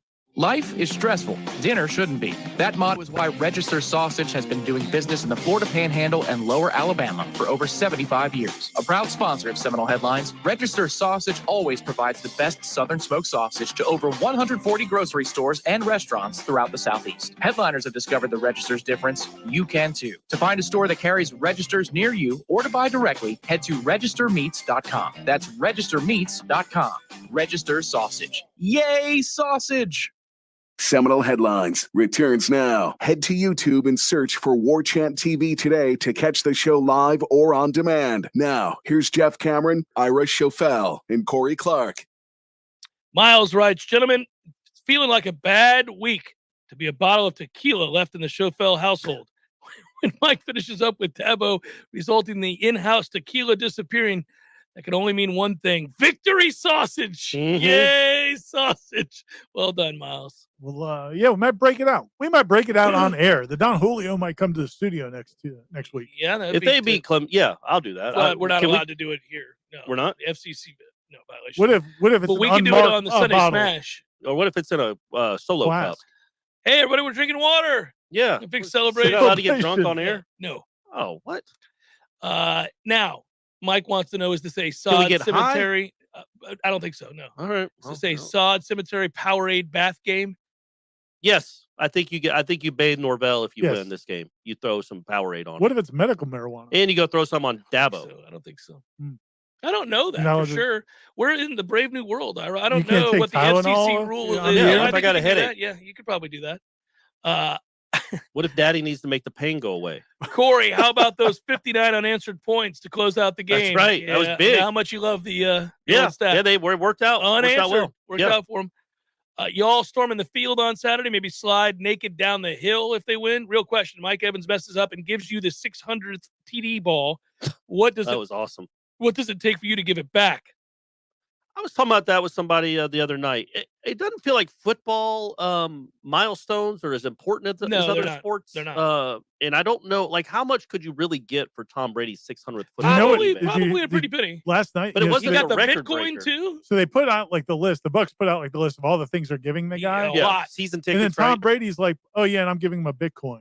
Like, Just whoa, a Bitcoin? do you know how much a Bitcoin Yeah, is? it's like 60,000. I mean, He's it's giving him like- a full Bitcoin? Yes. Oh, what it wow. Sounded like. I mean, that's pretty cool. It's not bad. Man, he should send Mike Evans. I mean, Mike Evans is the one that made that guy all the. Mike Evans was the one that gave it to him. That's really yeah. funny. I love when he got to the sideline. I was like, whoa, that Yeah, was the where's- 600th? Yeah, they went back and got it. Yeah, I think that guy. It didn't even look like the guy was like. He didn't care. I think he might have given it back for just an autograph or something. But the Bucks were going over and beyond. Like, we'll do this for you. We'll do this for you. We'll do this for you. So that's cool. I always think that you would want to be the reasonable guy that catches the home run, or in this situation Yeah. has that football. Wasn't Jeter, his 3,000th hit was a home run, and the fans Yeah. just said, I just want to give it back to him. I think that was it. Yeah, I mean, it just be a reasonable human being. Yeah. Understanding that the value. Now, I get it. It could be your ticket out of poverty. Wasn't But Yes. the Bonds ball like that person Ooh. wanted? Well, yeah, wanted. Yeah, the world. The McGuire ball, Couple I think, $1 million. remember McGuire's 62nd? It was the guy, the skimmed over the cartoonist, fence. who ended up paying for that. Paying thing. for it, but Yeah. the guy, it skimmed over the fence. So the guy that worked with the Cardinals caught it and just ran up and gave it to him while he was doing his ceremony. Yeah, I mean, I wouldn't probably just be like, here, okay, yeah, sure. Can I get another ball instead? Like a practice ball? I feel like I'd be like, what are you going to do for me? Let's talk. I'm going to mention something here. I wasn't going to say anything, but this is kind of interesting. I think it's appropriate now, I think, to bring it up. Uh-oh. So when Florida State lost to Jacksonville State, Did you steal the ball? I think I texted you Did after. you get it autographed? Yeah, you did. No. So after the game, I was watching the celebration on the replay when I went back and watched the Just game. don't say the name. Of the person? Yeah. I think it's a Okay, good go for it. All gesture. right, you're right. don't know. I do too. But also And I know think how we're all fans in a are. better place. We are in now. a better place. No, You're it would have right. been a toughie. Yeah. So after the game, when the Jacksonville State guys are celebrating, somebody from Florida State staff, Bruce Warwick, who's the chief of operations, for chief of staff, I guess, for Mike Norvell, actually picked up the football from the celebration because they dogpiled, and he actually went and gave it to the quarterback of Jacksonville State. And you could see it on didn't make a big deal about it, just kind of was like, hey man, you guys might want this. I thought that was really cool. I mean, think about that. In that moment, the humanity behind that. You're right. at Florida State, and you then just lost over to his Jacksonville shoulder, State. you see a Florida State offensive lineman proposing to his Well, girlfriend. That's a different part of the video. But anyway, I wanted to tweet that. I just thought it was really cool. I mean, Yeah, I told him, let's unbelievable. not do it. I wasn't going Not right to. away. I wasn't going to. Temper. But what I would say though is, so I saw Bruce Warwick, a few days later, and I just said, "Hey man, I thought that was really cool." And he goes, "Hey man, it wasn't that kid's fault." And I just thought, Yeah. he knows that moment is the football. biggest It's moment in that football. kid's career. Yeah. No, it says a lot about Bruce Warwick. Right. I'm not saying that he did anything wrong. I'm saying the vitriol would that have been would have come, furious. it would have said a lot of bad things about the fans. And it wasn't like he was coaching that day. Yes. He's not the one that put Jordan Travis. But you didn't want to put him in people's line of sight with something like that. But yeah, that's a really cool story. Carlos writes, he should have asked for like season tickets to Jacksonville State games. Looking forward to game day. I hope FSU can keep improving and stay in the game. Now my question, what in the hell happened to Clemson? Don't forget to like and subscribe and hit the bell. Yeah. Dance on their graves too much. Well, no, but they are bad. They have the worst offense in the country, or one of them. It is shocking. I mean, if you look at their numbers, I don't know if you go look at the ACC statistics. No, it is stunning. It's unbelievable. It's how like bad they Florida are on State offense. 18 bad.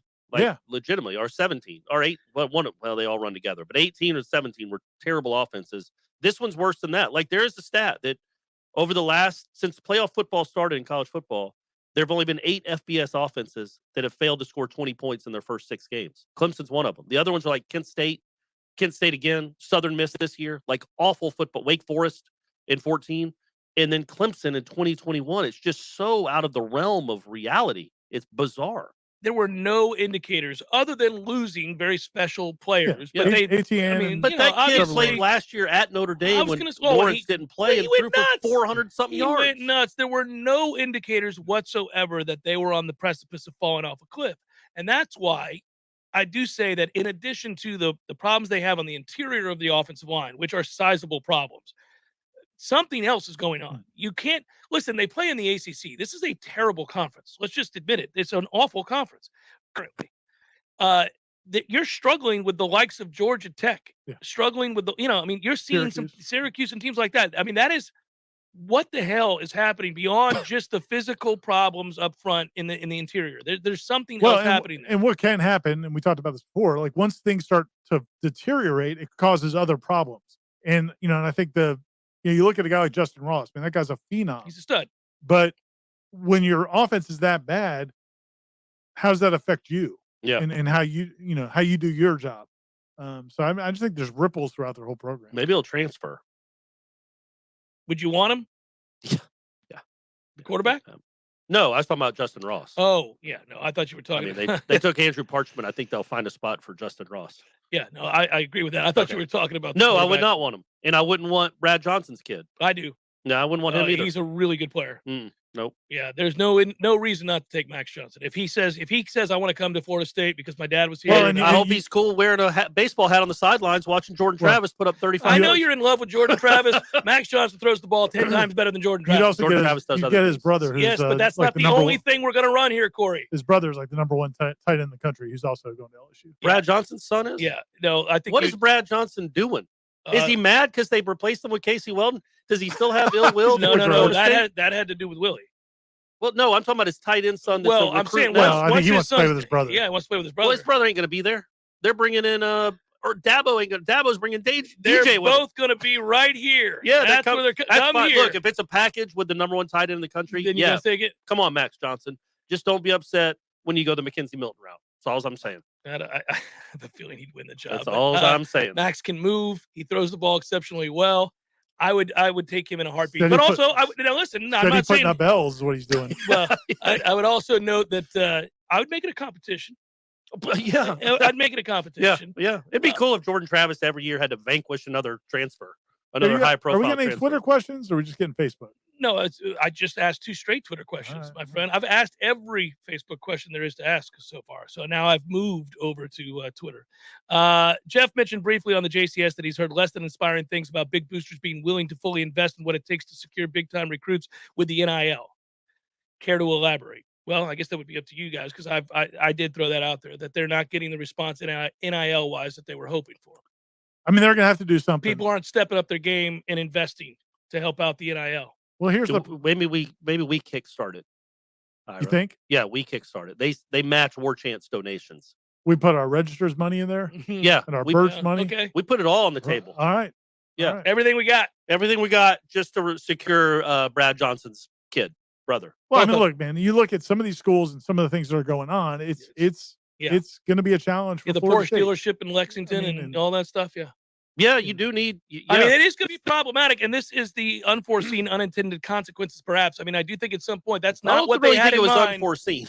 Well, like anybody that could think. I don't. They're not allowed to offer inducements to sign. Like you can't say, "Hey, if you come to this school, right?" But they we're are going to do it. But that's they all are doing that. That's exactly what they're doing. I mean, hell, Saban basically did it at the dais. We are getting an Amazon, right? That thing's being built. Yeah. Guarantee him summer jobs at the. No, I was going to say get them some of that base. Running the forklift. All you got to do is turn on the sprinklers, and they're on a timer. Yeah. So you don't have to or worry be about one of those weird nomad vagabond Amazon workers. But yeah, I feel like you get some of that Bezos money. Quoting a little Metallica in the middle of the show. That's what I do. I know. I bring it up. Like you want me to start singing some Metallica? No. It's going to be the same tune and key as every other song you sing. Yeah. If we see Jordan Travis wearing the baseball cap in the third quarter, what are the chances that's a good thing? I would say very little. 1.1%. Yeah. Robbie wants to know if we're doing the keg stand after victory over Dabo and the Clemson Tigers. Keg stand. I'm in on a keg stand for that. Are we? I mean, I'd be willing. We got to do get a it. keg. Well, And where will we do it? We can't do it in here. We could do it at Horizon. We could do it in my front They've yard. got We could do kegs. it. Yeah.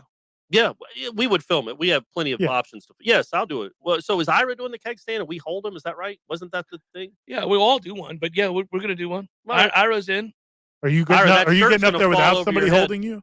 Yeah, I'm just gonna do a You're hand. just gonna stand. hold yourself up as I'm you like drink the beer. Mitch And Gaylord. with one arm and drink with the other. That's how it happens. Okay. What's the best Halloween costume you've worn, and what's the best one your wife has? Oh, hey now. I don't have a wife. No, you don't. You did. I did. Yep, and she blew it. The best Halloween costume you've worn. A cow costume. It was a full 6 foot walking in. My face is here. I've got udders here, and I just walk into a party where I don't know that many people in college. And as soon as I walked in the Did they door, pull on I'm your like, this was a teeth? huge mistake. Everybody else has got cool costumes or none at all. I was told you had to dress up, and I'm there in a stupid cow costume. Well, all of it is kind of stupid. So, I mean, I don't know that would be bad. Well, it was just so much laughter. Who was outdoing you? Well, just some guys were dressed up as Kiss. And That's my buddy was unoriginal. dressed up as Judge Ito. He's Asian. That's pretty good. And That's that pretty also good. gives Yeah, you the yeah. time of the year. Judge Ito, that's pretty good. It was a great one. Yeah. And then I'm dressed in this cow costume. If you saw it, you'd be like, yeah, that's unflattering. It's not hot. When I go into a party, Yeah. Usually, what I'm there for. Yeah. Right? Yeah.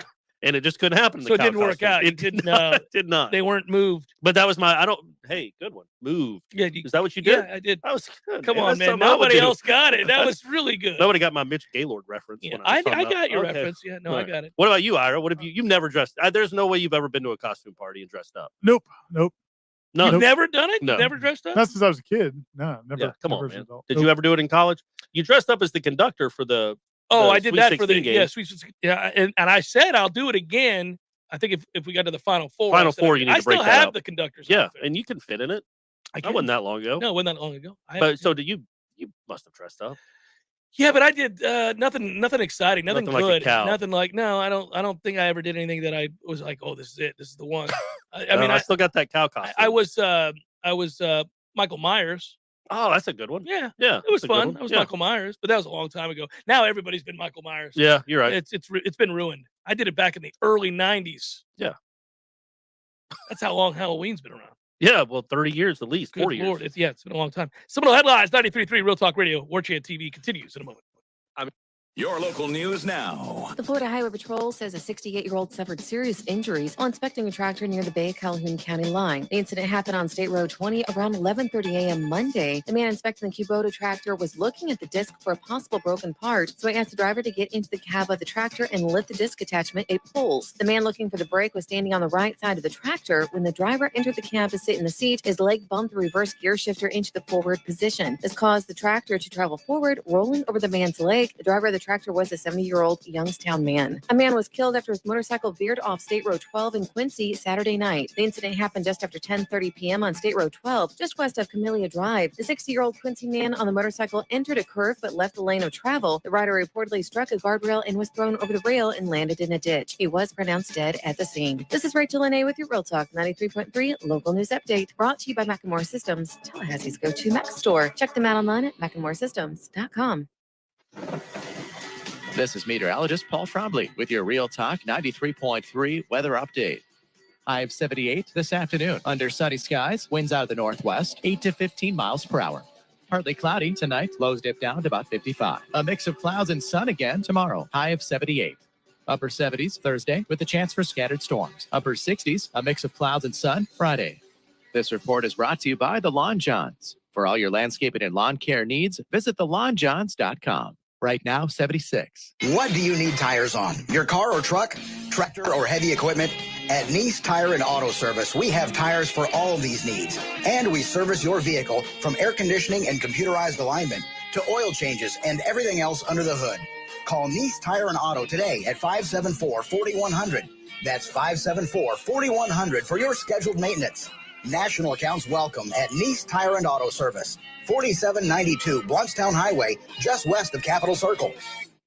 Life is stressful. Dinner shouldn't be. That motto is why Register Sausage has been doing business in the Florida Panhandle and Lower Alabama for over 75 years. A proud sponsor of Seminole Headlines, Register Sausage always provides the best Southern smoked sausage to over 140 grocery stores and restaurants throughout the Southeast. Headliners have discovered the Register's difference. You can too. To find a store that carries Registers near you or to buy directly, head to registermeats.com. That's registermeats.com. Register Sausage. Yay, sausage! Here's what you missed on the Greg Tish Show. Charlie Crist, he's running for governor. To mention the governor, I'm tired of it. I'm sick of it. We see it in presidential. We see it all the time. It's the new norm. We even saw it in local. That it should be. It's like, hey, I'm running for this local seat. Do you understand? I heard a statistic that like half of our population reads at like an 8th grade level. And what is the other 2/3 Half grade? doesn't. That means almost half does not. You're right. The Greg Tish Show, Monday through Friday, 6 to 9 a.m., only on Real Talk 93.3. Seminole Headlines is brought to you by Register Sausage, serving the Florida Panhandle and Lower Alabama for over 75 years. To find a store near you or to buy directly from Registers, head to registermeats.com. That's registermeats.com. Seminole Headlines returns now. Head to YouTube and search for Warchant TV today to catch the show live or on demand. Now, here's Jeff Cameron, Ira Schofel, and Corey Clark. I do like that Tim points out this will always be one of my favorite wins in the series. Such a middle finger to Clemson and the rest of the country rooting for and expecting FSU to lose that night. I also remember Jeff Cameron's show declaring a Cat 5 that week, along with Sean McGuire needs our help. And he tweeted a picture of the Remember Sean McGuire celebrating with Jameis jumping on his back there. Yeah. And I did. I had started the campaign, Sean McGuire needs our help, and it did work out. And that was one of the most poorly coached games by an opposing coach I have ever seen. No idea what the hell Dabo was doing. No, he didn't know what he was doing. It was awful. It was an embarrassment. In fact, as a Clemson fan all these years later, I might still hold that against him even after the national titles. If you could have taken before the game, probably the national titles probably absolved him. But if you had asked like Florida State fans to make some of the calls for Clemson, they would have called. That would have been it. You get down to the 1 yard line, get him that shotgun. Keep throwing. Yeah, go ahead. You're averaging 10 yards a carry, but by all means, throw it up when you get down there. Don't start Deshaun Watson. Yeah. Make him get in there in the second that quarter. Was also crazy. Give away a few possessions. Corey said he'd push Ira down the hill if Florida State wins. Let's go. I want to see it. So it's not enough for Ira to roll down the hill. You got to push him down the hill, which means you're going to go tumbling. Maybe I'll pull him down the hill and we go together. Pushed. I would go head first. You're going to go head first? Yes. You're not going to roll? You're going to go head first? Diving head first. Good Lord. I don't want you to hurt yourself. If we can get there. We don't know with COVID if they let people on the field anymore. I assume they do. It's Clemson. They can't. I assume everybody's on the field doing that. So we'll be on the field if they win. We'll get done with interviews. Hopefully the cops have left by then. We'll touch the rock. We'll do unbelievable things to that rock. We won't. And then we're rolling down that hill. I like it. Amstaff Noel writes, Gents, tensions are high with Clemson after they skipped town on us last year. Yeah, that's right. That's right. Can't believe those cowards didn't want any part of that team. That being said, I hope Norvell takes the high road up the hill in victory on Saturday. What would you say is the over-under on the number of hits with the sledgehammer to smash Howard's rock? Oh yeah, Hashtag sausage for Howard's ass. That would add another layer to the rivalry if they just smashed that rock. Yeah, that would be like the dude poisoning the trees at Auburn. Like that would be if we charged up the hill and smashed just smashed the rock. Yeah. What if we took it? Could you take the rock home? You're much the way you do with the sod cemetery. You got enough take it? strong guys, right? Yeah, you got no enough problem. strong guys. I think the sledgehammer's the way to go. Yeah. The problem is it might Shatter it. start a fracas there with the students if they see you trying to haul the rock. Will be getting thrown all over the place. They got no shot against. Well, there's a lot of them though. Yeah. That's all. And Clemson has a football team too, so they might come up and try to defend the rock. Well, and you then gotta you have wait a whole till after other they're dejected and in the locker room.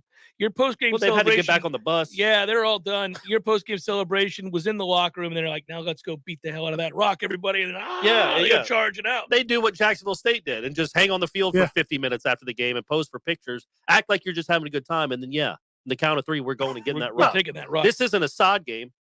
It's a rock game. R.A. We need a new Andrews cemetery. writes, okay, Jeff and Ira, please tell everybody where Corey went when he left the Rose Bowl when Auburn was up 21-3. I stay right there. Watch, I was locked and loaded in that one. Look, I'm older and I'm not proud of the way I handle this stuff. But again, like I said, the World Series. Well, you're going downhill. You're getting, you're getting worse. That's the problem. Is you've addressed it, but you've assessed it, you've recognized it, and you're doing nothing to help it. Don't you think if the Braves won the World Series, that from here, at least for the next 10 years, well, I better never hear your bitch ass again. But I think I'll be easier watching like this year if the Bucks are in the Super Bowl. You won't be nearly as nervous as you were last year. Tired of winning the Super Bowl. You win it all the time. You win the Stanley Cup. What are you gonna do? You won the Stanley Cup last year. So I feel like if I could just get one more championship up in me, up in these guts, just one more to taste it and feel more up in you, I won't be nervous anymore. That's all I need. That's my antidote. No, from there you'll turn your attention to seeing me get a Pittsburgh Pirates World Championship before we die. All long dead. No, come on. I mean, I see how you want to be. You want to throw. You want to throw stones. I want to throw Howard's rock all over this place. Let's say. Oh no, that's a question for me that got mixed in here from. So we had 0 guys on the All ACC preseason team. How many will we have at the end of the year? Well, Jermaine Johnson's going to be on that team. It was not a basketball question. I thought maybe that was a basketball question. No, I think it was Jermaine Johnson definitely will be. Maybe that's it. No, I think Jay Sean might get it. Jay Sean Corbin. He's got. Yeah, but he's not beating out that Syracuse kid. That's one. I feel like there's somebody else in the conference that's putting up a lot of numbers. But yeah, I mean, Jay Sean has a chance. Maybe Parchment if he has a big last 5 games. The thing about him though is even in that game, I know it was UMass and it was awful competition, and he's playing with the second team. It's like he does some things that your other receiver. I think he just doesn't do them when they matter against good teams who are trying hard. But he doesn't do the other things. But I think if when you're on the field and you're trying to beat, he's the only guy on the team maybe that can beat a Clemson cornerback. That can run a precise enough route. Can you trust him, though? But no, that's the issue. I mean, That's the problem. That's the problem when you get a transfer from Kansas. But he has some of that in him. Stevie wants to know what kind of shot you guys taking after we beat Clemson's ass 2013 style this week. And I know Ira has that Don Julio. Boy, everybody is aware that you are housing some damn Don Julio. The word's on the street. Everybody knows Ira's got the Don Julio. If you need some Don Julio, he's got it. We need to get Don Julio as a sponsor. Yeah. I'll probably do bourbon. Maybe a shot of bourbon. Right. Yeah. You like bourbon? No, of course not. I drink Mick Ultra, man. But to do a shot, I got to do a shot of something. I like bourbon better than tequila. Should do a shot of a good whiskey. A wild turkey. A little wild turkey. I don't think you would handle that well. I wouldn't handle any of it well. Yeah, you don't handle much of that well. No. Hence the Ultra. Needs something smooth. Goes down smooth. Well, I get you a good scotch, buddy. Okay. Oh, a little Lagavulin? Lagavulin. Okay. All right. I'll take some of that. Yeah. What about Bunahaven? But Bunahaven or Lagavulin. Either one of those sounds great. You'd like that? Yeah, You'd be all right? Yeah, those are both actually real good. Okay. Scotch. Hey, I'm sold. I'm bringing in bottles of. You can't because we can't drink it in here. Yeah. Bring them in for the breaks. How about if they get to a bowl, can we do I know y'all do y'all Sunday Smash. Can we do like a Headlines After Dark? Sure. Where we're getting after it a little bit. If they beat Clemson, we could. Yeah, well, I don't know how it would work as far as because we can't do it in here. We'd have to organize something. But I feel like we could record ourselves at your house out on your patio. Sure. Just getting after it. But it has to be like something big. I guess a Clemson win or a bowl, get into a bowl. Ira, are you down for that? Of course. Getting to a bowl, I think, is the goal. Only if we can wear costumes. Yeah, I still got my You cow got to be the costume. cow. Yeah. I could be Michael Myers. Right. Ira, you I'm got to just come up gonna with be- something. I'm gonna be me. You could be Don Julio. You could be Don There Julio. you That go. would be outstanding. We'll Yes. come back, wrap it up momentarily. Seminole Headlines, 93.3 Real Talk Radio, Warchant TV. Hey Tallahassee, this is Sarah with Seminole Auto Glass. There's so much more to auto glass than most people know. With the technology these days, lane departure, keep assist, forward collision, that camera is attached to your windshield. When the windshield gets replaced, it needs to be reset, and that's called recalibration. And Seminole Auto Glass was the first to offer it here. We offer drop-off service or mobile service if available. Don't forget about customer service. Oh yeah, we have the best customer service in town and a $50 gift card with your windshield through insurance. We're more than just a glass company. We are your local auto glass experts. Better call Seminole. Applications, onboarding, payroll, termination. Business owners and managers, you know these are the processes that take away too much time from what you do best. But what if there was a locally owned, responsive solution that would charge you a fraction of the big national payroll companies? Sound too good to be true? It's not. North Florida Payroll Services is Tallahassee owned for nearly 15 years. And in that time, their prices have never changed. The reason North Florida Payroll Services can do that? Exceptional customer service that constantly evolves with the latest technology. From application to termination, for turnkey service for your payroll and HR services, trust a Tallahassee expert and save yourself time and money. North Florida Payroll Services. Online at northfloridapayroll.com. There's fun to be had every night at the Corner Pocket. Take home prizes on Trivia Tuesdays and Beer Bingo Thursdays. And kickstart your weekend with Martini Fridays. Plus, happy hour runs every weekday and game day specials every time the Noles take the field. Watch all the best games at the Corner Pocket's Vegas Wall, featuring 560 inches of flat screen TV heaven. Oh, really? The best food, the best drinks, and the best place to watch all the games. Tallahassee loves the Corner Pocket. Let me tell you what T-Spark stands for. It stands for strength, commitment, teamwork, and heart. We don't ever quit until we've got nothing left to give. Our team is unstoppable. Want a guaranteed win? Call T-Spark Enterprises for your next roofing or construction project. We conquer all peaks. TSparkConstruction.com. License number CCC 1331204. Jeff Cameron here, and mark it down. Wednesdays on my show, we're giving away which wicked sandwiches. That's right. Tune in to the Jeff Cameron Show every Wednesday for your chance at a free wicked 5 meats and 3 cheeses of deliciousness every week on the JCS. Many orthodontists in Tallahassee can straighten a smile, but at Birch Orthodontics, they're dedicated to providing the finest care possible. The experienced and friendly staff is trained in all of the latest techniques. So whether you need standard treatment like braces or Invisalign, or you have a more complicated case requiring extra attention, Birch Orthodontics is here for you. Set up your free consultation today by visiting birchorthodontics.com, BURCH orthodontics.com, or call 850-877-1692. At Birch Orthodontics, they create beautiful smiles that last a lifetime. Seminole Headlines returns now. Head to YouTube and search for Warchant TV today to catch the show live or on demand. Now, here's Jeff Cameron, Ira Schofel, and Corey Clark.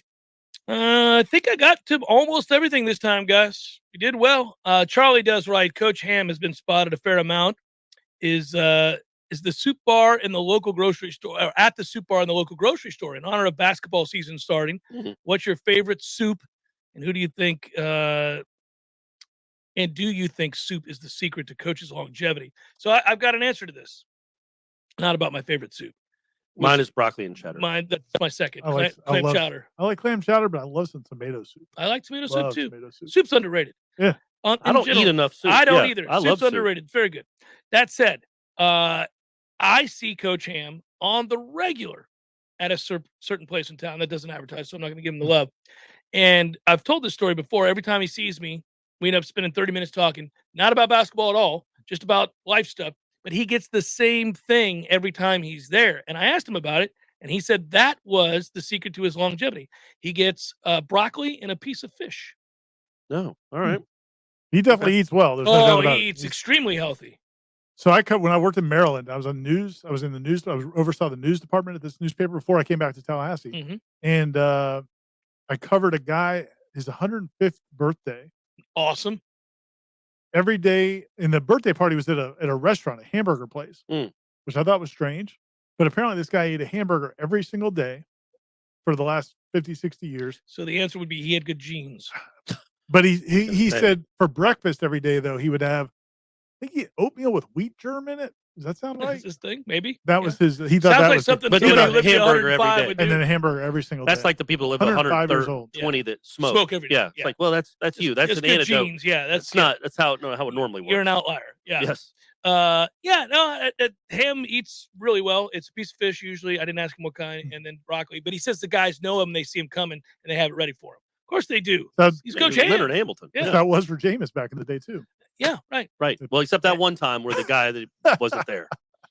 My favorite part about that whole thing is the sound clip that we repeatedly play, which is the guy asking about whether or not he got the butter.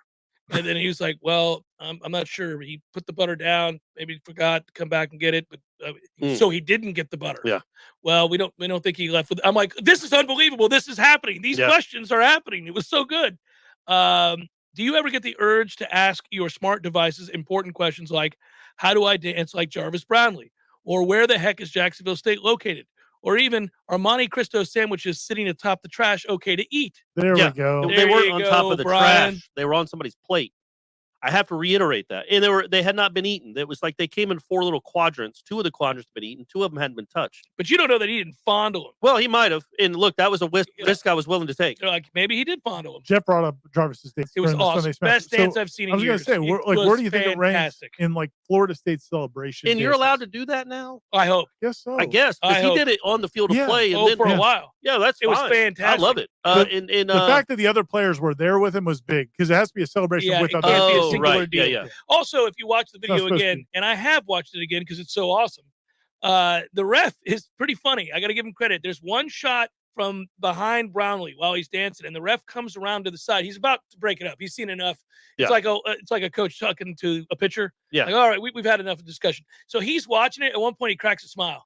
It's Really? so cool. The ref kind of cracks a smile. He's just about to say, let's take it to the sideline, guys. He likes the dance. But then the players see the ref. They're like, come on. They didn't want to get the ref probably saw the Jacksonville State game. So he felt like he's like Jarvis. No, he's got a little smile on his face. I was like, I like that dude. He's not all curmudgeon about it. He's like, all right. Did Norvell dance with him? No.